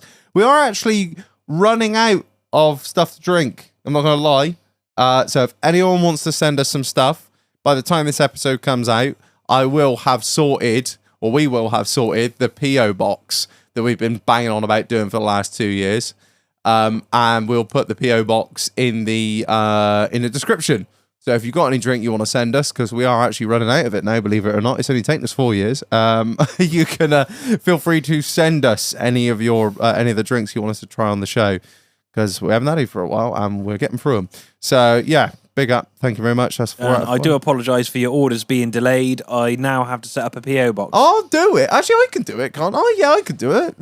I got a card. I'm a big boy. I'll do it. Oh, here we go. It's not the fact that I can't do it, it's that he doesn't trust me. That's more the case. Right, before we get back into the episode, a massive shout out to the sponsor, Airedale Finance. Listen up, ladies and gentlemen. I know we've got a big agricultural following, and you need to hear this. You know, as well as I do, agriculture is notoriously a business of peaks and troughs financially. And the thing is with big banks and most lenders, they don't understand this. So what you need is somebody who's going to help you get the financing that you need, right? Cash flow loans, lending for diversification, farm shops and the like. You imagine walking into a bank, having been a farmer for the last 20 years and dealing with the same bank and saying, I need a loan to build a farm shop. They're about, what? Oh, yeah. No, oh, hang on. We're going to need a business plan. We're going to need this. We're going to need that. All scared, all terrified, something slightly. No. They're like that stuff. They get scared. So what you need is a decent broker that's going to help you find the type of financing that you need, whether that be short-term, long-term, just something that suits you down to the ground. That's what you need, guys. It doesn't matter whether you're looking at livestock machinery or expansion. These guys have got you covered. Anything you need in agriculture that you can get finance on. Anything. Airedale will sort you out. You don't even have to be in agriculture. If you want a motorhome, if you're not even in business, if you just, you know what, you're like, I want to buy a motorhome, or I want to buy a car, I want to buy a truck, get in touch with Airedale Finance, because the big number in the dealership is probably not the best number. That's all I can tell you. All they'll try and do is from the sales desk, they'll try and lead you over to the finance department. Do you know why that is? Because they take a nice fat commission. They get a lovely kickback. They get a beautiful kickback from the finance company of selling you this rate that they're going to just look how good this rate is. Look how good this rate is. That's why they have a finance department in the dealership, right? So they can make more money out of you, because they don't really make that much money out of the sale. They make a lot of it on the back end on the financing, and they are going to bend you over. Instead of doing that, you want to get in touch with the guys over at Airedale Finance. They can compare rates from hundreds of lenders. And it's not just a case of, oh yeah, this is like, it's not cookie cutter. It's not, it's all about getting a finance deal that suits you and suits where you are in your life, where you are in business. But, you know, whether you got a big deposit, small deposit, you want to drag stuff out, you want to shorten it down, or whether you want to refinance. This is another option. Whether you've taken finance out on a piece of equipment, and you know what, things have gone a lot better than expected, and you want to bring those payments, make those payments bigger and shorten the term down, or whether you know you need to drag it out for a little bit longer because you got other stuff going on. Airedale Finance can help you with that. These guys have, you know, they eat, sleep, and breathe agriculture. That's where the business was born. So they know the job inside and out. So what you need is Airedale Finance. Anything to do with financing, these are your guys to hit up. So big up to Airedale Finance for sponsoring the show. Check them out with the link in the description and link in the bio. A massive shout out, Airedale Finance. Right. Boys, we've got some cussing to do. Brev. Not looking good, Bev. It is not looking good, Brev. It's not looking good. Marlon, you've had this episode, well, this not even episode, this amount of cussing in the works for a while, and then your dreams came true when Snaker messaged you saying, Brev, hey, come back on the show. Brev, these electric vehicles, we've had enough, Brev. So what's going on, man? Fucking electric vehicles. Right, we'll take it right back. So I'm sorry, I'm going to get a little bit into some of the chemistry. Let's get into the weeds. Some of the I love refining. I love getting weird. So there are two main types of EV batteries. Excuse me. you got your lithium and you got your nickel metal hydride. The nickel metal hydride stuff was from the early stuff. So all your Priuses. I'm gonna say, is that like the early? Is that the G Whiz and all that stuff? that kind of setup. Was that between lead acid and what we've got now? Nickel? Yeah, it's a hybrid of everything. It's quite inefficient. They are used in hybrids more than anything else. They last a lot longer. They're safer, right. but they are old tech, so they're relatively inefficient. Oh, so this is like, remember the old DeWalt's, the old bottom loaders, not the slip-in That loaders. would have been nickel metal hydride. That's right. Used to take forever to fucking charge, and they burnt out in about 3 minutes, and the batteries are and you couldn't leave them on too long because they'd overcharge. Yeah, it get too hot. And they get a memory. Yeah, I remember. That's it. They generate higher temperatures. They have a high discharge rate. They're heavier. They self-discharge. Bit like me. I was just about to make that joke! Badly timed sip. If you discharge them too fast, they just shit themselves and don't work again. Thank you, Brett. Right, so now we're into like new technology. Lithium. It is an awesome element. There is no doubt about that. The battery tech is superb.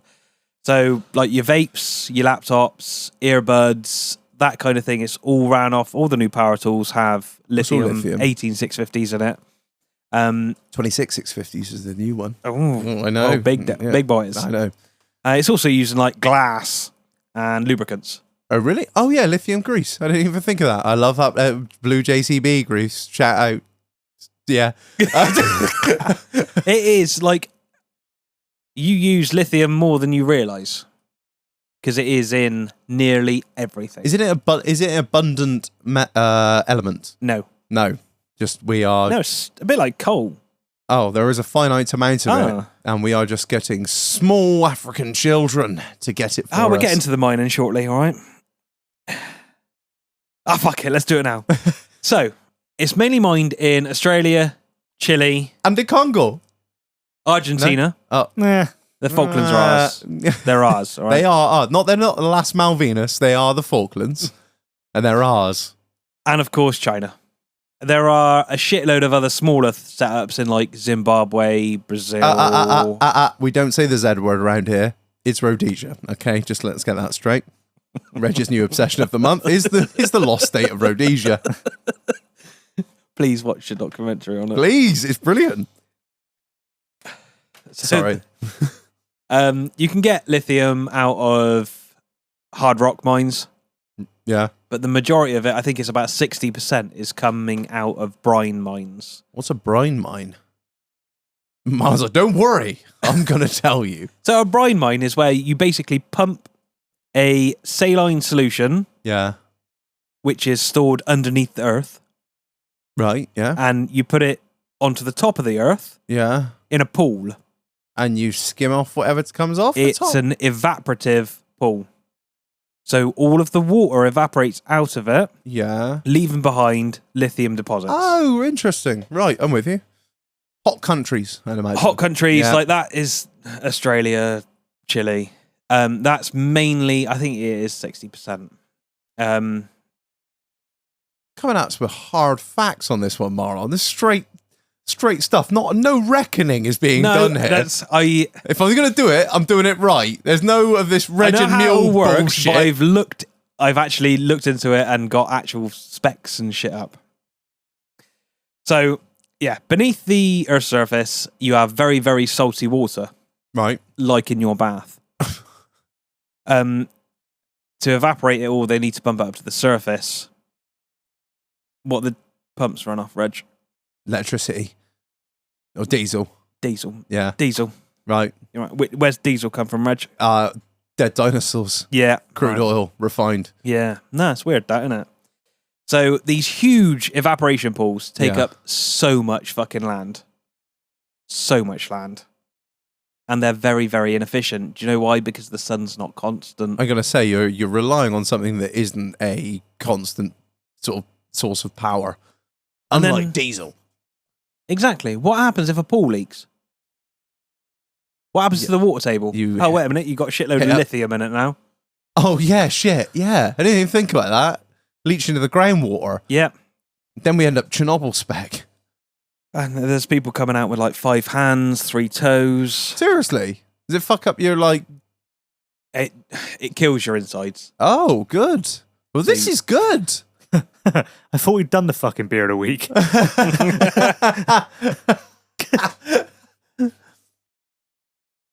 Hey, at least when the Valdez sank, all we had to do was soak up a bit of fucking oil over in North America and a few pelicans died. We didn't have, like, people coming out with 6 hands and shit. And the water in the world is not...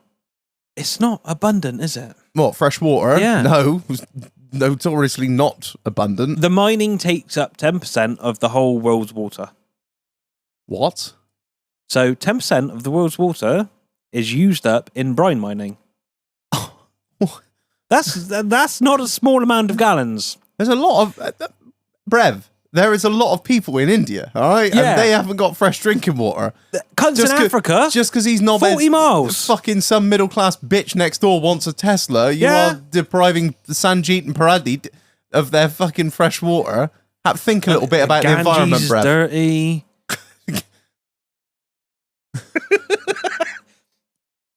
It's full of poo anyway, but hey. It's like 500 million. Here comes the reckoning part of the podcast. Yeah, I didn't write this bit down because I thought I knew I it. thought I remembered it. Yeah. A lot. A lot of tons An obscene take amount. to produce literally a ton of lithium. Obviously, now everything's come on a little bit more. They have created something else to mine lithium. It's called DLE. What the fuck is that? Direct lithium extraction. It sounds better, but I've got a feeling you're going to tell me that it's not. I'd probably done a better job. What In do all they- honesty. What do they do? So it uses more water. Oh, good. Yeah. Is it like fracking? Yeah, there's more energy required to get the lithium out of the ground because you're not just pumping it up and letting it evaporate, letting the sun do some work. It's doing kind of the same thing, but with more energy, and you're literally doing it yourself As you. with equipment which uses diesel. And diesel comes from... The dinosaurs in the Yeah. ground. Yeah. So it's still a little bit... It sounds, I'll be honest with you, Marlon. It sounds up to this point, we're barely at the point where the lithium's actually refined. It sounds incredibly inefficient, is what I'm saying. No. I think the use of lithium for the storage of power on a small scale, i.e., for drill batteries, for stuff like smaller scale stuff, is brilliant. But when you've got to have about 4,000 of the fucking things led in the chassis of a car, and you've got 2 million of the fuckers on the road in a medium-sized country, it's It becomes impractical. Yeah. And your carbon footprint goes up tenfold. But you don't see that. You just feel good about plugging your car in, mate. Yeah, because you think, Yeah, you're just plugging it in. You're not burning that horrible, dirty, horrible, sooty diesel all the time. So if we keep going on our current trajectory, by 2050, we're going to need 20 times more lithium to keep up with production. Do they have any idea how much is left? No. It's not a lot. But to go 20 times bigger, that'll mean 400 more lithium mines. Okay. And there's not the surface area in the world for that. So we're going to be going DLE, which is going to use more coal. Right. So what you're telling me is this is a complete waste of time. Well, it's not, is it? Because people are getting rich. It's never a waste of time when people are getting rich. It's just a fucking mess. I don't understand it. I really don't. And to go on from that a bit, I don't know if you know, but they have the Belt and Road. Is it called the Belt and Road policy or something like that? China have it. Basically, what China do is they invest hugely in third world countries, mainly in Central Africa. They're also investing in Chile, huge, and in Afghanistan actually at the moment. Not for lithium, I don't think, mainly for gold. But what they do is they invest massively. They'll They'll come in, they'll fund this, they'll build a load of roads, loads of infrastructure, build some power plants and stuff, and they'll go, the only thing we do want is the rights to all of that over there. And fucking some crazy despot fucking corrupt fuck in Central Africa is like, okay, no worries. Oh yes. And essentially Now we have roads. yeah, We'll go get that water. And for the people, it's great because the people think, great, fucking look at this. We've got fucking tarmac roads. Got no cars. Got a hospital. We got Lovely schools. road. The Chinese have come in. They've built it all. They've paid for the fucking lot. But what they have had, it's resource robbery, essentially. This is what it is. They come in and they just absolutely rape the land. They take all the resources like, diamonds, gold, lithium, whatever, cobalt. That's what they do. And then once they've done that, they're like, all right, cheers. You can keep all the crap we've left you. But we've had all this and we've had the billions and billions and billions of pounds worth of raw materials. We've spent, 100 million on a school and some roads. Sound. Cheers, Brev. We're off. Thank you, Brev. Thank you. We're going to go make some iPhones and some fucking BYDs. Yeah. Oh, it is. That's what they do. Yeah, They're I know. notoriously sneaky people. They are. You can't take your eye off the East. It's what I've been. I know. There's anything I know. You can't take your eyes off them. You can't see where. Yeah. Personal experience. Yeah. One tried to bum me. And with the lithium, obviously, it's not only lithium in the batteries. Cobalt. You've got cobalt. You've got nickel again, and this all needs to go up in relation to lithium mining. So, what are the mines run off, Reg? The mines. Oh, hang on. Is this the same question you've been asking me the whole episode? Is it diesel? You nailed it. What? Nailed it. Who would have thought? It's not diesel's made out of... It's not run off of the sun. No. It's not run off of wind and solar and tidal. You mean in Central Africa, where it's really sunny? They're like, our solar There's a technology. shitload of hydro dams there. It's not like all of now we're just fucking it's easy to cart Jenny out there, innit? Save putting up a fucking dam. It's fucking retarded, really. I won't get too into battery technology because nobody really cares. But let's start on the cars, shall we? That's what I was looking forward to. Should we go for some ranges? Some ranges? Ranges. Oh, what, range degradation? So, like my T5, if I fill the cunt up, that will quite happily do 550 miles. Will it? Oh, it's a van, isn't it? Yeah, they're designed to do a lot of miles. Sorry, I really don't know. I fill the note up, that's 60 quid. That'd do 400 miles. Yeah. So, a Volvo C40. What was it? A Volvo C40. Is that electric? That's all of these are all electric. Right, okay. That'd do 252 miles Yeah. on a full charge. Right. A Mazda MX-30, Yeah. that'd do 114 miles on a full charge. The Mini Cooper SE would do 150 miles on a full charge. The Leaf Plus, so this is the Leaf, but with the bigger battery, right, would do 230 miles. Right. And the Zoe, that's the small one. Renault, will do 140 miles on a full charge. And these are real world figures. These are not manufacturer figures. Don't you sleep on the Honda E.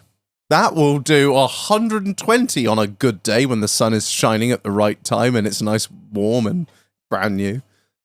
Imagine if you put your foot down or turn the music up too much. Or the aircon. Or the heated seats. Right, I'm ready now. The weather's... Here we go.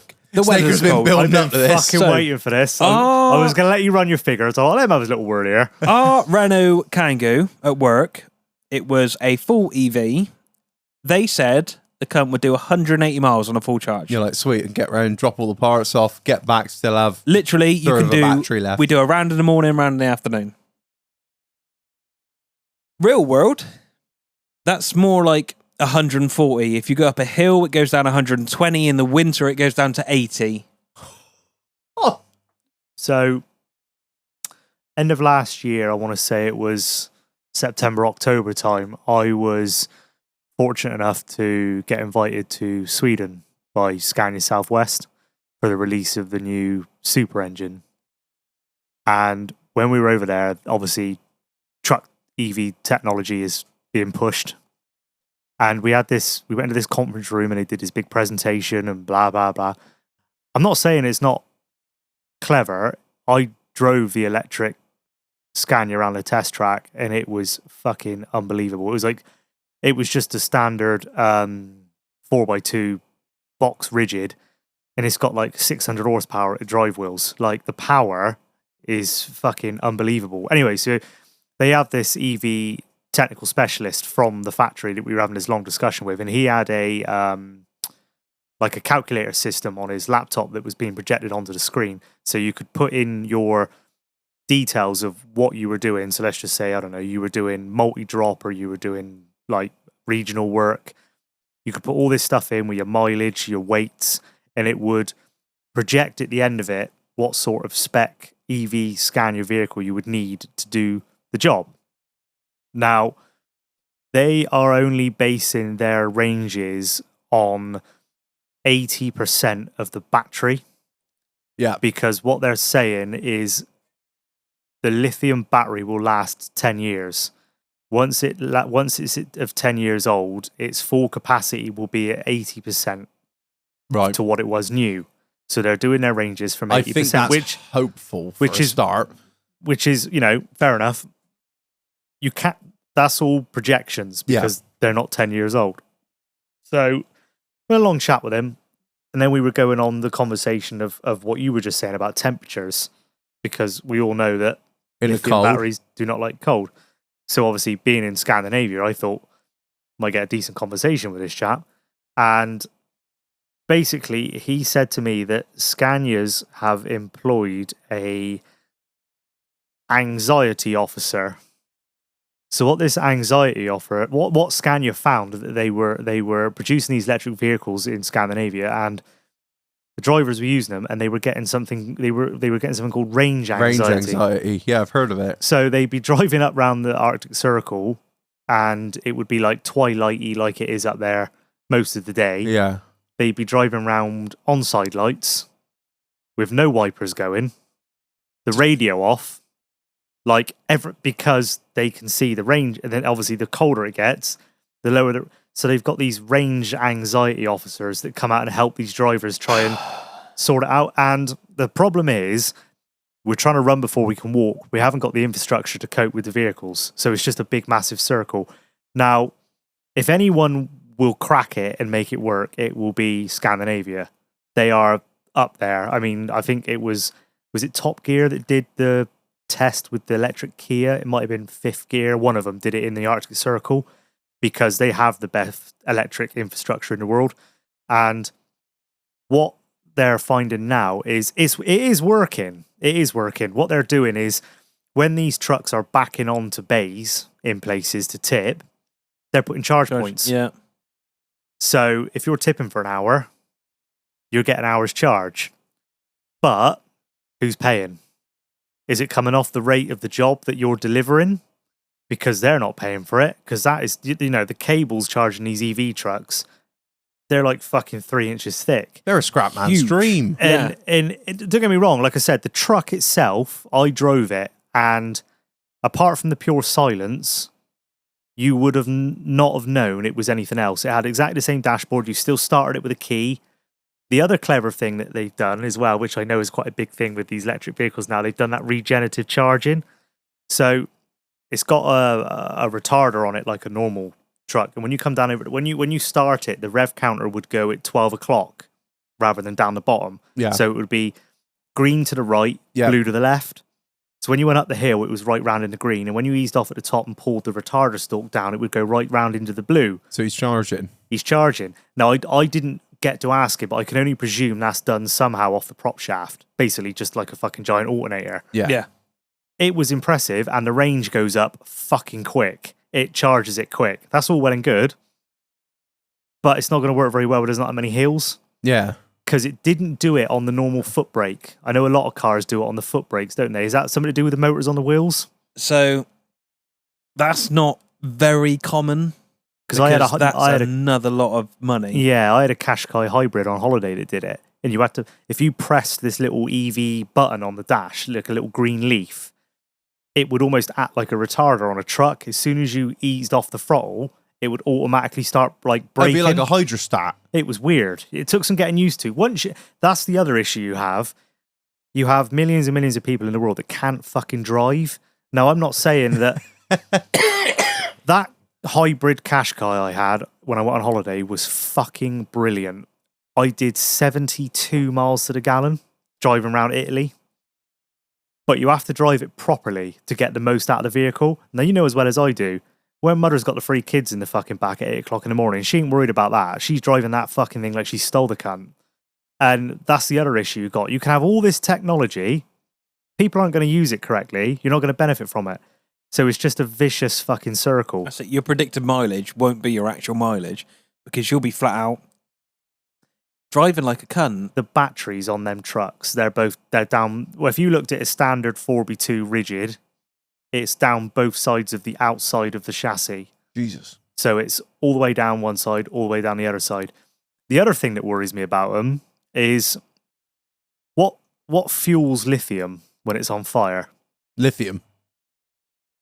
It doesn't need any fuel yeah. because it will burn itself. It's an oxidizer. So when you get a petrol car, have an accident with an electric car, I've seen the videos on the internet. Have you seen it where they've put water on them Teslas? Doesn't go well. It just burns into the tarmac. Yeah. And it just gets worse. They need to be submerged for about 3 days. I seen a Tesla YouTube video when a woman ran out of range and she decided she was going to video herself. She ran out of range and it died and it locked her in the car Oh. and she couldn't get out.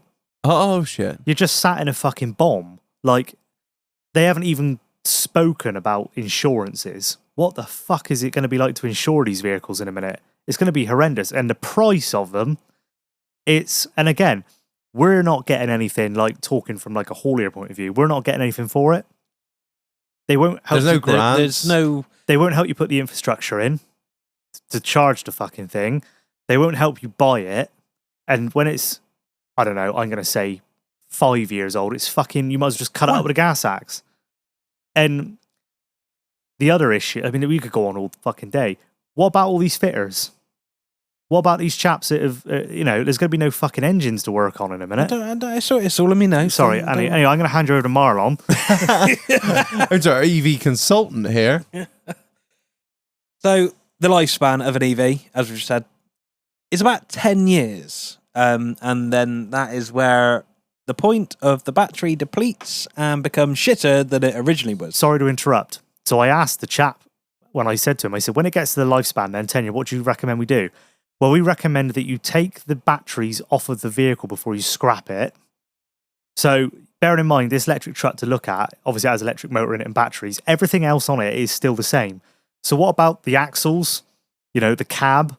You're just going to chuck it away. And he said, what we're doing in Sweden, he said, is we're removing the batteries from the vehicles and we're putting them in containers and then we're using them as charging banks. Tesla Powerwall type thing. Yeah.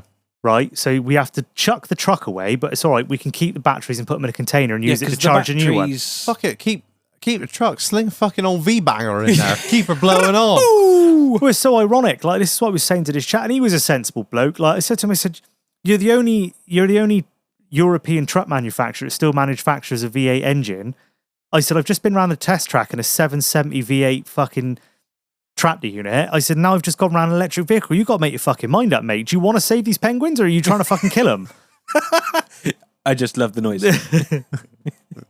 Anyway, go on. That's it. Like, if you think of, like, as I said to you earlier, think of your iPhone after 2 years, the battery's wanked. Yeah. It's done. And this is where, like, a lot of the cost comes into it. So, at 10 years, if you wanted to replace your Tesla Model S battery pack, that's going to cost you 10 grand. Your Polestar 3, that's 12 grand. Even your little Zoe, that you paid fuck all for, the battery pack on that is 6 grand. It's worth more than the vehicle. What are we doing with waste? What are we doing with scrap batteries, though? Hold tight. Hold tight. So, then you come to vehicle depreciation. After 3 years, the average EV vehicle has depreciated 49%. 49%. That's obscene. You're losing half your money. So I don't know anything. Realistically, I don't know many things that you can buy that will lose half of its value within 3 years. ATA shotgun. No. No, bollocks. I could, you could buy a fucking brand new, like we were on about earlier, we were looking at them, Browning Ultra XS Laminate Pro, whatever, fucking la-di-da, 228 new, buy them used 2-1. Yeah, but like an ATA is 500 quid new. It's Yeah, 200 quid second-hand, it's isn't only so much you can lose. Yeah. Do you know what I mean? So a bog spec Tesla Model 3 will cost you 40 grand. Yeah. You can pick one up 3 years old for 18. That's nearly 7.5 grand a year that's lost. I'll raise you that, and we were on about it in Prague, actually. The Honda E, the car that I always wanted, but was never allowed to buy, and is probably for the best. So a Honda E, brand new. They've stopped making them now, believe it or not. Who would have thought? They have a range of about 90 to 120 miles, depending on what you buy. You can have fucking paperweight. You can buy the Advance for £41,000 new. It's tiny. Yeah, and the cheapest one that I found on eBay. So bearing in mind that's £41,000 new. The cheapest one I found, on Auto Trader. It's actually been reduced since I last looked at it as well, which is hilarious. It's a 21 reg, so it is a 71, so it's literally 3 years old, nearly to the day. It's done 8,000 miles, Marlon, and you can buy that for 12 grand. 12. Not looking good, Bev. It's not looking good. £12,000. Yep, that's the Honda E. I've also, I don't know. I've got another one for you, which I did find interesting, which is the Fiat 500e. If anyone else follows Hoovy's Garage like I do on YouTube, he's also bought one. They range from anywhere between £25,000 and £31,000 new. I don't know if they still make them or not. Again, similar range, not a great big battery. They are between 39 and 41,000. No, sorry, they are between 25 and 31,000 new. And you can buy one of those right now on this very day for £11,000 on a 22 reg. What? I was very fortunate when we went. There was a very knowledgeable chap there, was an MD of another haulage firm, and when we were chatting to this chap that was doing all the details on the laptop, he started spitballing to him, and he does local pallet multi-drop stuff. So he give him his due mind. This bloke didn't know what to say. So he said to him, right, this is what I do. I want an 18-tonner with a tail lift, blah, blah, blah. So he's tapping it all in. This is what we do. And he goes, right, this is what you need. This is the truck here. The spec come up on the screen. And he went into the kilowatts power and all this. And I thought, what's he doing? And he's on his phone. He's looking at his utility bill for his yard. So he's got his price up on his phone of how much for a kilowatt electricity in his yard. Yeah. And he's worked it out on this spreadsheet, how many kilowatts is using a day, tap, tap, tap. He goes, right, I've just worked this out now, roughly off the top of my head, and compared to the 18-ton diesel truck I've got in the yard, looking at your spec you've just given me, he said this EV version is going to cost probably twice as much to purchase in the first place. It's going to cost me an extra £5,500 a year to run on electric than diesel combustion. About £5,000 and for that reason, a month. I'm out. It's just, but he didn't know what to say. He was like, It's not only that. It's then how much is it? I mean, if you got 3-phase at your yard, great. If you don't, you've obviously got a 3-phase put in, and then you've got to have all these fucking great charges. Well, I don't know about you. I don't know whether I want all them fucking things on charge at night. I will charge them in the night, work them in the day. You're fucking charging a bomb. I just don't trust them. I won't charge a car battery. That's what I mean. I won't charge a fucking, even if it's got a timer. Imagine that. I got a car battery, a charger with a timer on it. What? Is that from like the fucking World War II? I got one of them. I got one of them. Right. And it goes ping when it's done. Yeah, I got one of those. Like a microwave. I won't leave a car battery on charge when I'm not there. Pull your card out. You call me an old cunt. What you got to do now, drive? I just got to take the battery tops off them and I got to put it on a trickle. Yeah, put 100 amp engine start. I don't know. It's fucking mine. But the trouble is, we're going back to the pollution and how much we actually produce as a country. It's like 1%, isn't it, across the world, something like that. Oh, we're getting to that. And we're made to feel like it's fucking 50. We're getting it rammed down our throat about this net zero and all this sort of shit. And I don't know whether it's scaremongering. They're trying to push everyone into a corner, but the trouble is, people are buying into it. Every Yeah, other car you see on the that's road now's the got a fucking green issue. number plate. You think, fuck's sake. Company car tax as well. That's a lot to do with it. It's very minimal on electric vehicles. Yeah. Which is why people have stopped driving around in C63s and SVRs. Now they're cutting around in Teslas. Fucking pussies. Now, I just want to compare the loss of your vehicle depreciation in an EV compared to something Reg loves, like a Defender. Yes! So, a bog spec 110, 60 grand. You can still buy that vehicle 3 years later for 54,000. Yeah. So that has lost 7%. It has depreciated 7% in 3 years. That's good. That's, to be fair, that's pretty good I'd be depreciation. happy with that. I'd be more than happy with that. Usually you drive a car off the lot, you lose 30% of its value. Yeah. We all know where the answer is, but no one wants to talk about it. We all know it. JCB have nearly got it. We're nearly there. But no one wants to get involved in it. I do. Go on, Marlon. This is the next bit. Hydrogen. It's the answer. It is the fucking answer, but No we one's going to get rich off it, are they? Yeah.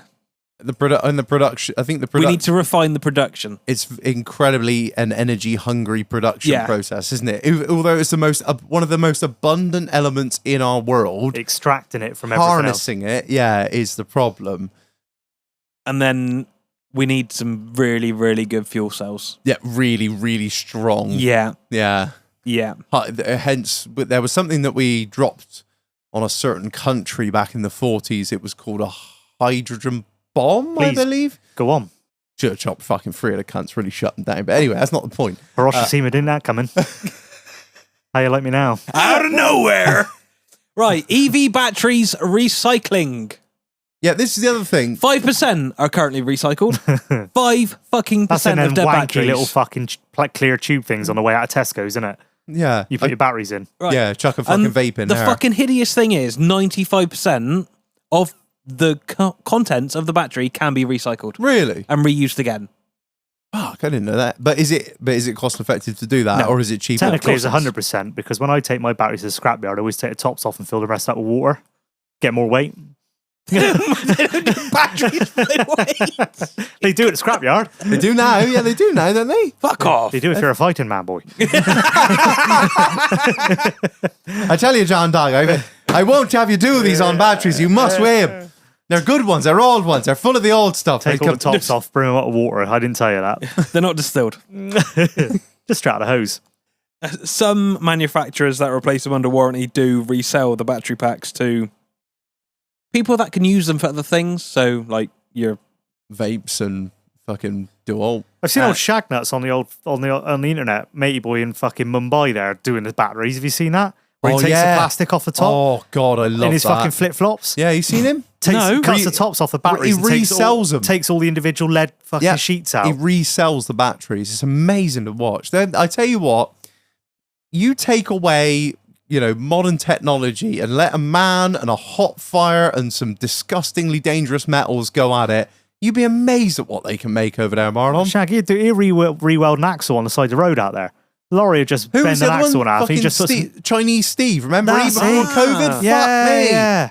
Your man there with the old... He was like to run his hands through the oil. Steve. You know what I mean? Yeah, Chinese Steve. He filled the header tank up with the water fountain jug, wouldn't he? Whip the top off with a screwdriver, chug, have a few glugs, in it goes. That's I miss it. that fucker. Where Starts is paying he? all his boys cash there, doesn't he? That's it. He's got a big wedge at the end of the day like That's that. it. Oh, there's an entrepreneur if I ever did see Or one. Mechanic Steve, like. Oh, was it Mechanic Steve? Fuck yeah. That's the other thing I was going to say. When a normal car comes to the end of its life, its usable life, uneconomic repair, whatever it might be, you just crunch it up into a cube, sell it to China, India, wherever, and they turn it back into I Baked don't know, bean tins. some of the shit steel that they sell us back to Yeah. build our sheds. But Well, technically, yeah, we do. We fucking crush it up, send it on the back of Lofty. He goes and sits down fucking Sims with it for about 5 hours in the fucking queue and then tips it. And then it goes. ain't no run like a 2-card run, Lofty, is there? Yeah, but that's the end of that. That's the end of that vehicle's life. End. But it's lasted longer than 10 years. Yeah. Look at the Transporter. Yeah, what's that? 09? 20 years old. Mine's Yeah. 09. Is it? Fuck. Well, nearly 20 years old. That's it. Your one's 09. But yeah, that's it. The end of its life. And It's it don't crushed, it's turn you done. on. Hey? If you're passionate about vehicles, you've got to drive something that turns you on. Yeah. When you're driving something, I want to, when it's, it's going through your head, it is for me, you're thinking about the cams turning, you're thinking about the fuel, I am, and it makes me erect. It doesn't do nothing for me. Doesn't turn me on. There's nothing there, is I'm it? walking the dogs. It's like a I big see ass headlight- fucking That's the remote other control thing. I car. see headlights coming round the corner and no noise. I'm like, look out, the silent killer's coming. Yeah, but they've put speakers on them now, haven't they? Have they Yeah. actually? Yeah, because idiots don't Them look fucking when they cross and the them road. electric Porsches and shit. They've put speakers on the exhaust so they actually sound. Oh yeah, Oh, that's so gay. that's like you tucking your dick in and fucking your missus with a strap on. That is, Yeah, that, literally. That's what you're doing. But for pedos, it's really good because they can creep up on the schools now. Can't hear him coming. Exactly. Hi there. So let's get into how these vehicles are charged. Reg, do you want to hazard a guess? I think it might be by what's the word? Is it either coal-fired power stations, nuclear power stations, incinerators, or the 2% of fucking tidal hydro and Renewable solar? energy. That's the one I was looking for. Fuck me, Drive, you've absolutely nailed it. So in the US, 40% of all the electric comes from fossil fuels. They had one little nuclear problem at 3 Mile Island, and ever since then they've been like, no more green aliens for us. No, that's it. We're done. That's right, folks. I was saying to you last time I went over to Florida, I was filling up with fuel. The bloke pulls in with his 350. It takes him about 10 minutes to get out the fucking thing. Just hear a nozzle go in. God damn, son. I remember when gallon of gas used to be under $1. He looked at me and goes, you know what we need, son? Good old stir up in the Middle East. Take back what's ours. I was like, technically it's not, but I mean, if you want to call it, should yours, be. We're here It now. should be. Yeah, I'm let's tired go. of seeing fucking... we got our own. We got millions of gallons of the shit, but we don't want to use it, see? We need a good old stir up over there. Take it back. I'm tired of seeing them over there. Those rich Arabs. That's my money. You shouldn't have that money. That's my money. We had all that at some point, and we gave Yeah, it back. we Why? fucked it Because up. we're cut. As he's filling his 350 Power Stroke up. Just to go to Primark. Damn good, she's Julian. I got to get down to Red Lobster. It's all you can eat. That's it. The old humming Cummins there. Guess where 40% of the UK's power comes from, Reg? Russia? No. Oh, wait, hang on. Fossil fuels. Yeah. India? That's What? 80%. Oh, yeah, that's all they do over there. Yeah. China, 79%. That's all they do in India. Right, they're my next ones that I'm on. I'm bored of taking Yes. pictures of the Jews. All they do in India, right, is Park they outside somebody else's house because they didn't buy a house which has a fucking driveway. touched a nerve there. Is they throw stuff in the ocean and river.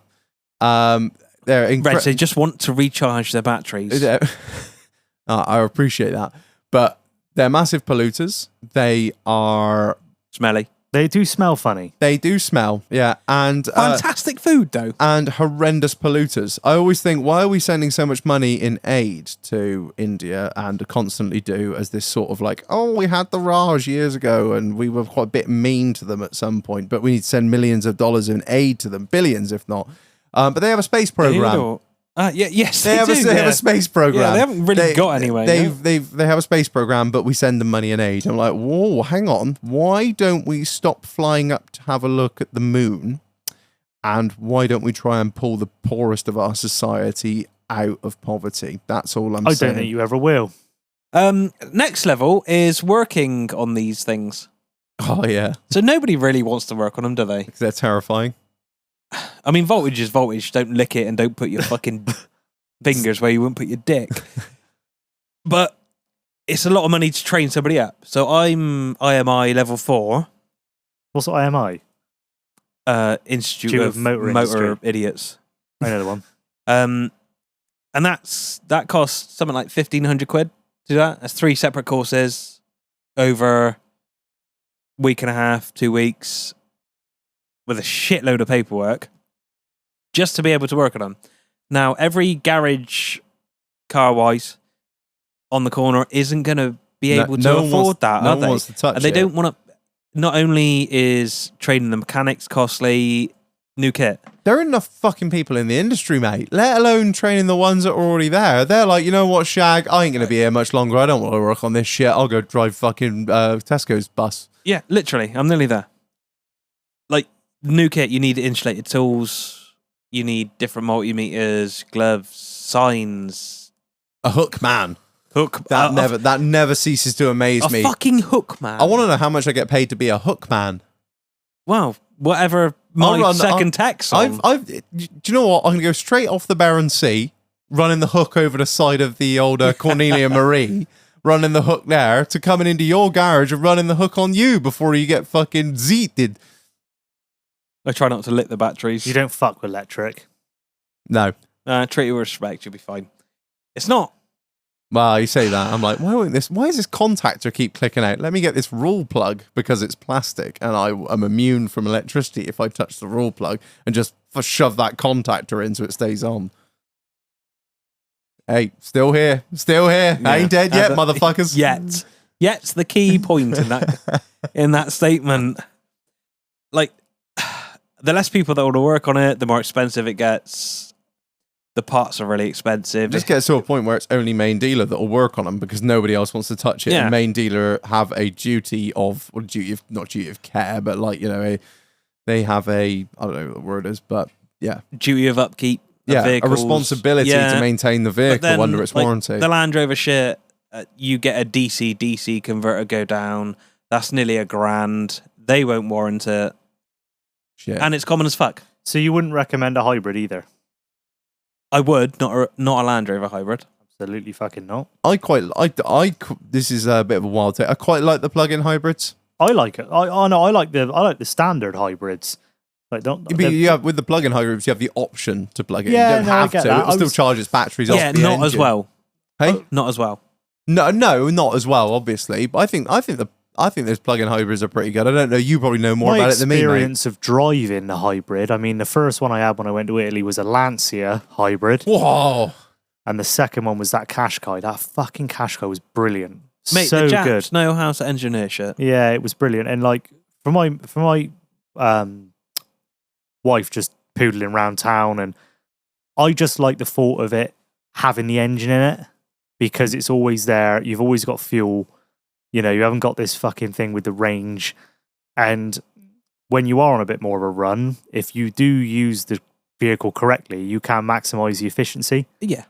That's what I like about it. And I think the hybrids, full EVs are not the way forward because you've got your range problems. There's so many inherent problems, all the way from, like you say, getting the lithium out of the fucking ground, all the way through its entire life cycle and the maintenance and the fueling of it, if you will, all the way to disposing of it. There are problems throughout the chain, the whole fucking way. With diesel and petrol and combustion vehicles, there's literally, you've got the problem of fueling it, you know, fossil fuels, they're not going to last forever. Emissions that come out the back end of it. And that's it. That's all you've got. Oh, yeah. I went into, the lads would know, I went to Cherwell Valley service station the other day. And when you go in there, obviously, whenever you go in there, you have to park in the coach parking. It's compulsory. Fuck the police. Put in a coach park, and they've got like 6 charge points the other side the pavement in the car park by the Greggs, and it's fucking brilliant. I was in the other day, and I was in there with one of our lads, and as I come out, they were queuing to get on these charge points. Because there's not enough of them, yeah. Right? So they're all queuing down one side of the car park. Your man comes around the other side in the Tesla, and as one backs out, he slews straight in. I thought, my man. Shagging in the other car, he's out now. He's fucking fuming. He's been sat there. They're in a fucking full-blown row. I come out of Greg's with my shower bag, fucking sausage roll. I said, Shag, you wouldn't have got that problem if you'd have bought a fucking diesel car, and you can fuck off as well, you fucking arrogant prick. Have a good day, mate. It was fucking brilliant. Numbers on the side of the lorry, I could Shag. not have timed it better. They just continued to argue then. He already had it plugged in. He was like, "Fuck it, I'm here now." Once it's plugged in, Shag, lock it. Move on. They can't pull that out. Yeah, I don't know. I don't know where it's all gonna go. We ain't got long left, though, have we? What have we got on there? Another 35 years? We're gone anyway. What we are? Yeah, we're gonna make it 65, 70. We'll be fucked anyway. We'll be gone anyway. It won't make no odds to us, will it? Shag, 20 years do me fine. Listen, if you've got any old dingers carting about, you just got to hang on to them now. Literally. Just hang on to them and blow them to hell and back. Just keep rebuilding them, keep maintaining them. They'll try and tax you off the road They with them, will. but don't stop. They fucking will. Don't pay it. So let's get into metric tons of CO2 produced, because everyone thinks we're the problem. China. 12,000 million tons. 12,000 million. Are we working off the UK billion, which is 1,000 million? So 12 billion metric tons. It's a lot of fucking zeros, cunts. The UK. 300 million tons. 300 million. So that's a quarter? Yeah. That's no, less than the quarter. Hang on, what? You said 12,000 million. I'm not very good at maths. You say 12,000 million and 12,000 million. And we're 300 million. Yeah, Germany. Yeah. 745 million. What are they doing over there? Autobahns. Can they fucking chill out? All right. They love a coal-fire fucking power station as well, them Germans. I'm going to be looking for smokestacks in the middle of some wooded areas. I wanted to say chambers, but I didn't want to say chambers. You got to keep an eye on them. Like the East. You can't take your eye off them for a minute. In the UK, 20% of that is down to cars. 20%. That's fair. Transport. That's fair, I'd say. Oh, transport. We're not the problem. It's you and your fucking trucks. You're the problem. I'm not here to point fingers, but you're the problem. Us driving our fucking wanky cars are not the problem. Yet we're made to feel like we are. Do you know how much a super tanker uses? How much emissions a super tanker puts out? It's something stupid. I might be completely way the Come on, Marlon, the suspense is killing me. Who's the fucking problem? It's them Jews again, isn't it? The problem's the government. Oh. Who would have thought it? No, not the government. So here we are. Shipping's big three account for almost of... Shipping's big three, so the three biggest global shippers in the UK, in the world, sorry, are responsible for 80% of CO2 emissions. You know what to do then, don't you? Stop buying shit. We're our when biggest you go on that little Temu app or whatever and you order your fucking... Oh, hang on a minute, I got free spins. Yeah. Just killed another fucking penguin. You're the problem. You're the problem. Do you know what we need? A good old fucking riot. We've had a few of those. And then but not about EVs. About anything. Just kick off. Yeah, fuck them. I think we're not the problem, are we? As humanity, transportation. No, I thought humanity. I was like, well, yes, obviously. Fuck them. You're above human now. You're a podcaster. I've moved into the upper echelons of the evolutionary chain. Just so fucking fed up of these fucking ULEZ zones. Buy this car. Just take the fucking plates off and blow her to hell and back. Turn that C into an E real fast. Get some of that lithium grease on it. Give it fifth wheel grease on there. Job done. Some poor fucker in Stoke-on-Trent's like, what the fuck? I've got a bloody fine. ULEZ Bristol. Where the fuck's Bristol? I think my main issue with EVs, aside from all the stuff that we talked about, is, like you've mentioned in your anecdote, is mainly the infrastructure. It's a huge problem. We don't have enough. There's not enough charging points. There isn't enough electricity. And imagine having to wait for your car to recharge when you're on a fucking journey. The thing is, I can understand it, right? I was saying this to the wife the other day. If she didn't have to go down to fucking Plymouth and Portsmouth and all this bollocks every now and again, her having a little Honda E or something, like, they're at the bottom of their belt. Yeah. They're at the bottom of the curve now. Little Zoe. Yeah, they're at the bottom of the curve, so they have depreciated all they need to.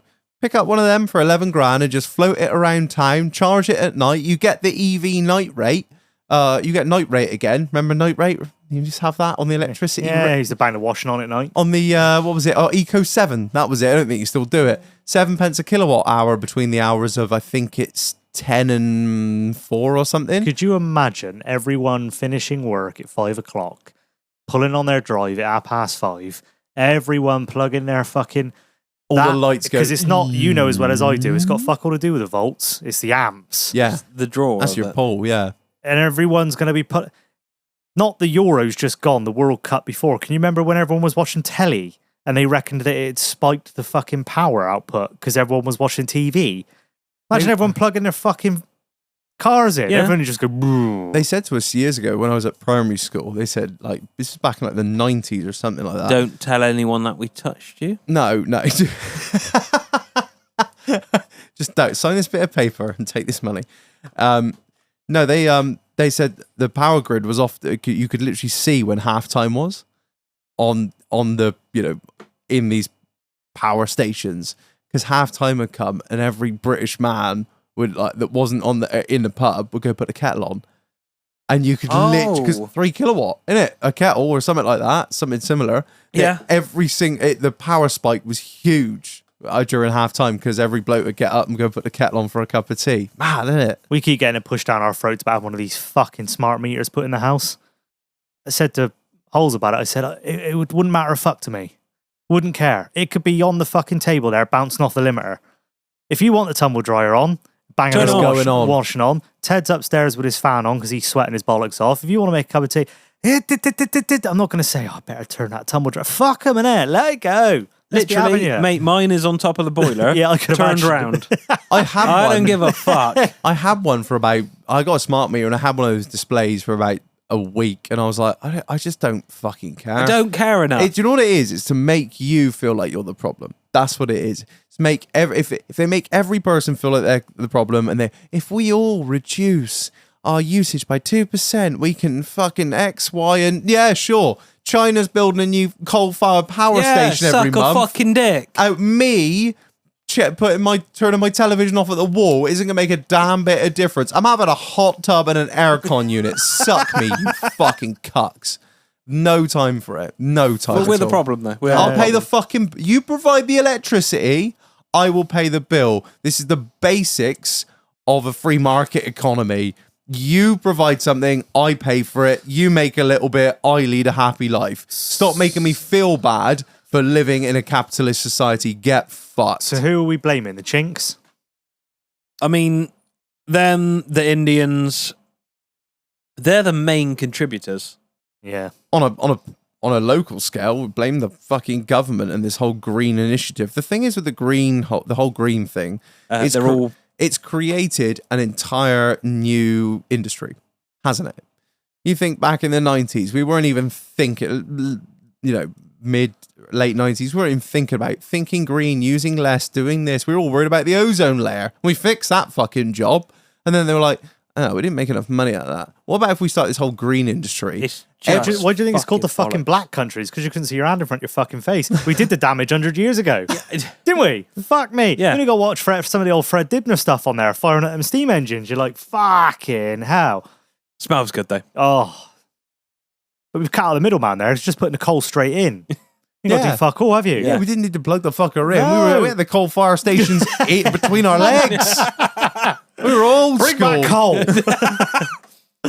Don't fucking tempt me. Steam power. Got shit done, didn't it? Made this fucking country what it is. Industrial Revolution. I'm going to get me big tall hat on in a minute. Yeah. What's his name? Oh, Brunel. Isn't Buckingham Brunel? Yeah. So yeah, that's. I've not really got too much more to add to it. To be honest, I think I'm done. Don't buy an electric car unless you're buying one that's literally at the very bottom of its depreciation. Which might, if you want to buy a Fiat 500e or a Honda E, Don't buy the fucking Italian electric shit, because it will blow up. You go fast backwards.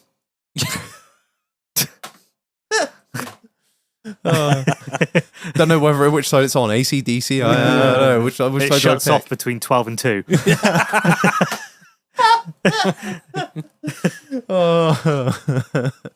fucking eye ties. Good for nothing. Jesus. Anyone else we want to offend on this show? Fuck them. Let the Welsh have it for some unknown reason. Stop shagging sheep. Oh, I don't know. basic. Yeah. And your I- fucking wanky fucking speed limit on that M4 as well. That piece of shit. For cleaner air as well.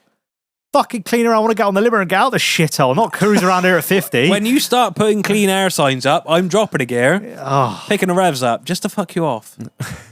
Your little contribution is doing fuck all. Marlon's I'm gonna contract it. got a manual choke in the cab. Just winds the fuck. Ah! Mate, there's a reason why allegedly none of my shit runs DPFs. EGRs, He puts nothing. lead additive in his fuel. Just to fuck everyone off. Bit of lead replacer. I ain't being green, I ain't being clean. Imagine the time where we were like, yes, burning lead. That's the way to do it. That'll keep your valves nice and fresh. But it worked. Yeah. Wow, need to paint your house? Get the lead paint out. That's the way. That'll last forever. It lasted forever. you didn't, but the paint on the walls Yeah. Well, so little Jimmy's got cancer. Don't worry about it. You can always make another. You won't get another mini with the new valve seat technology of lead replacement. Do you remember the little balls you used to put in the tank? No. Mule was the only one who had to put lead replacer in his fuel when we were younger. Of course he did. Yeah.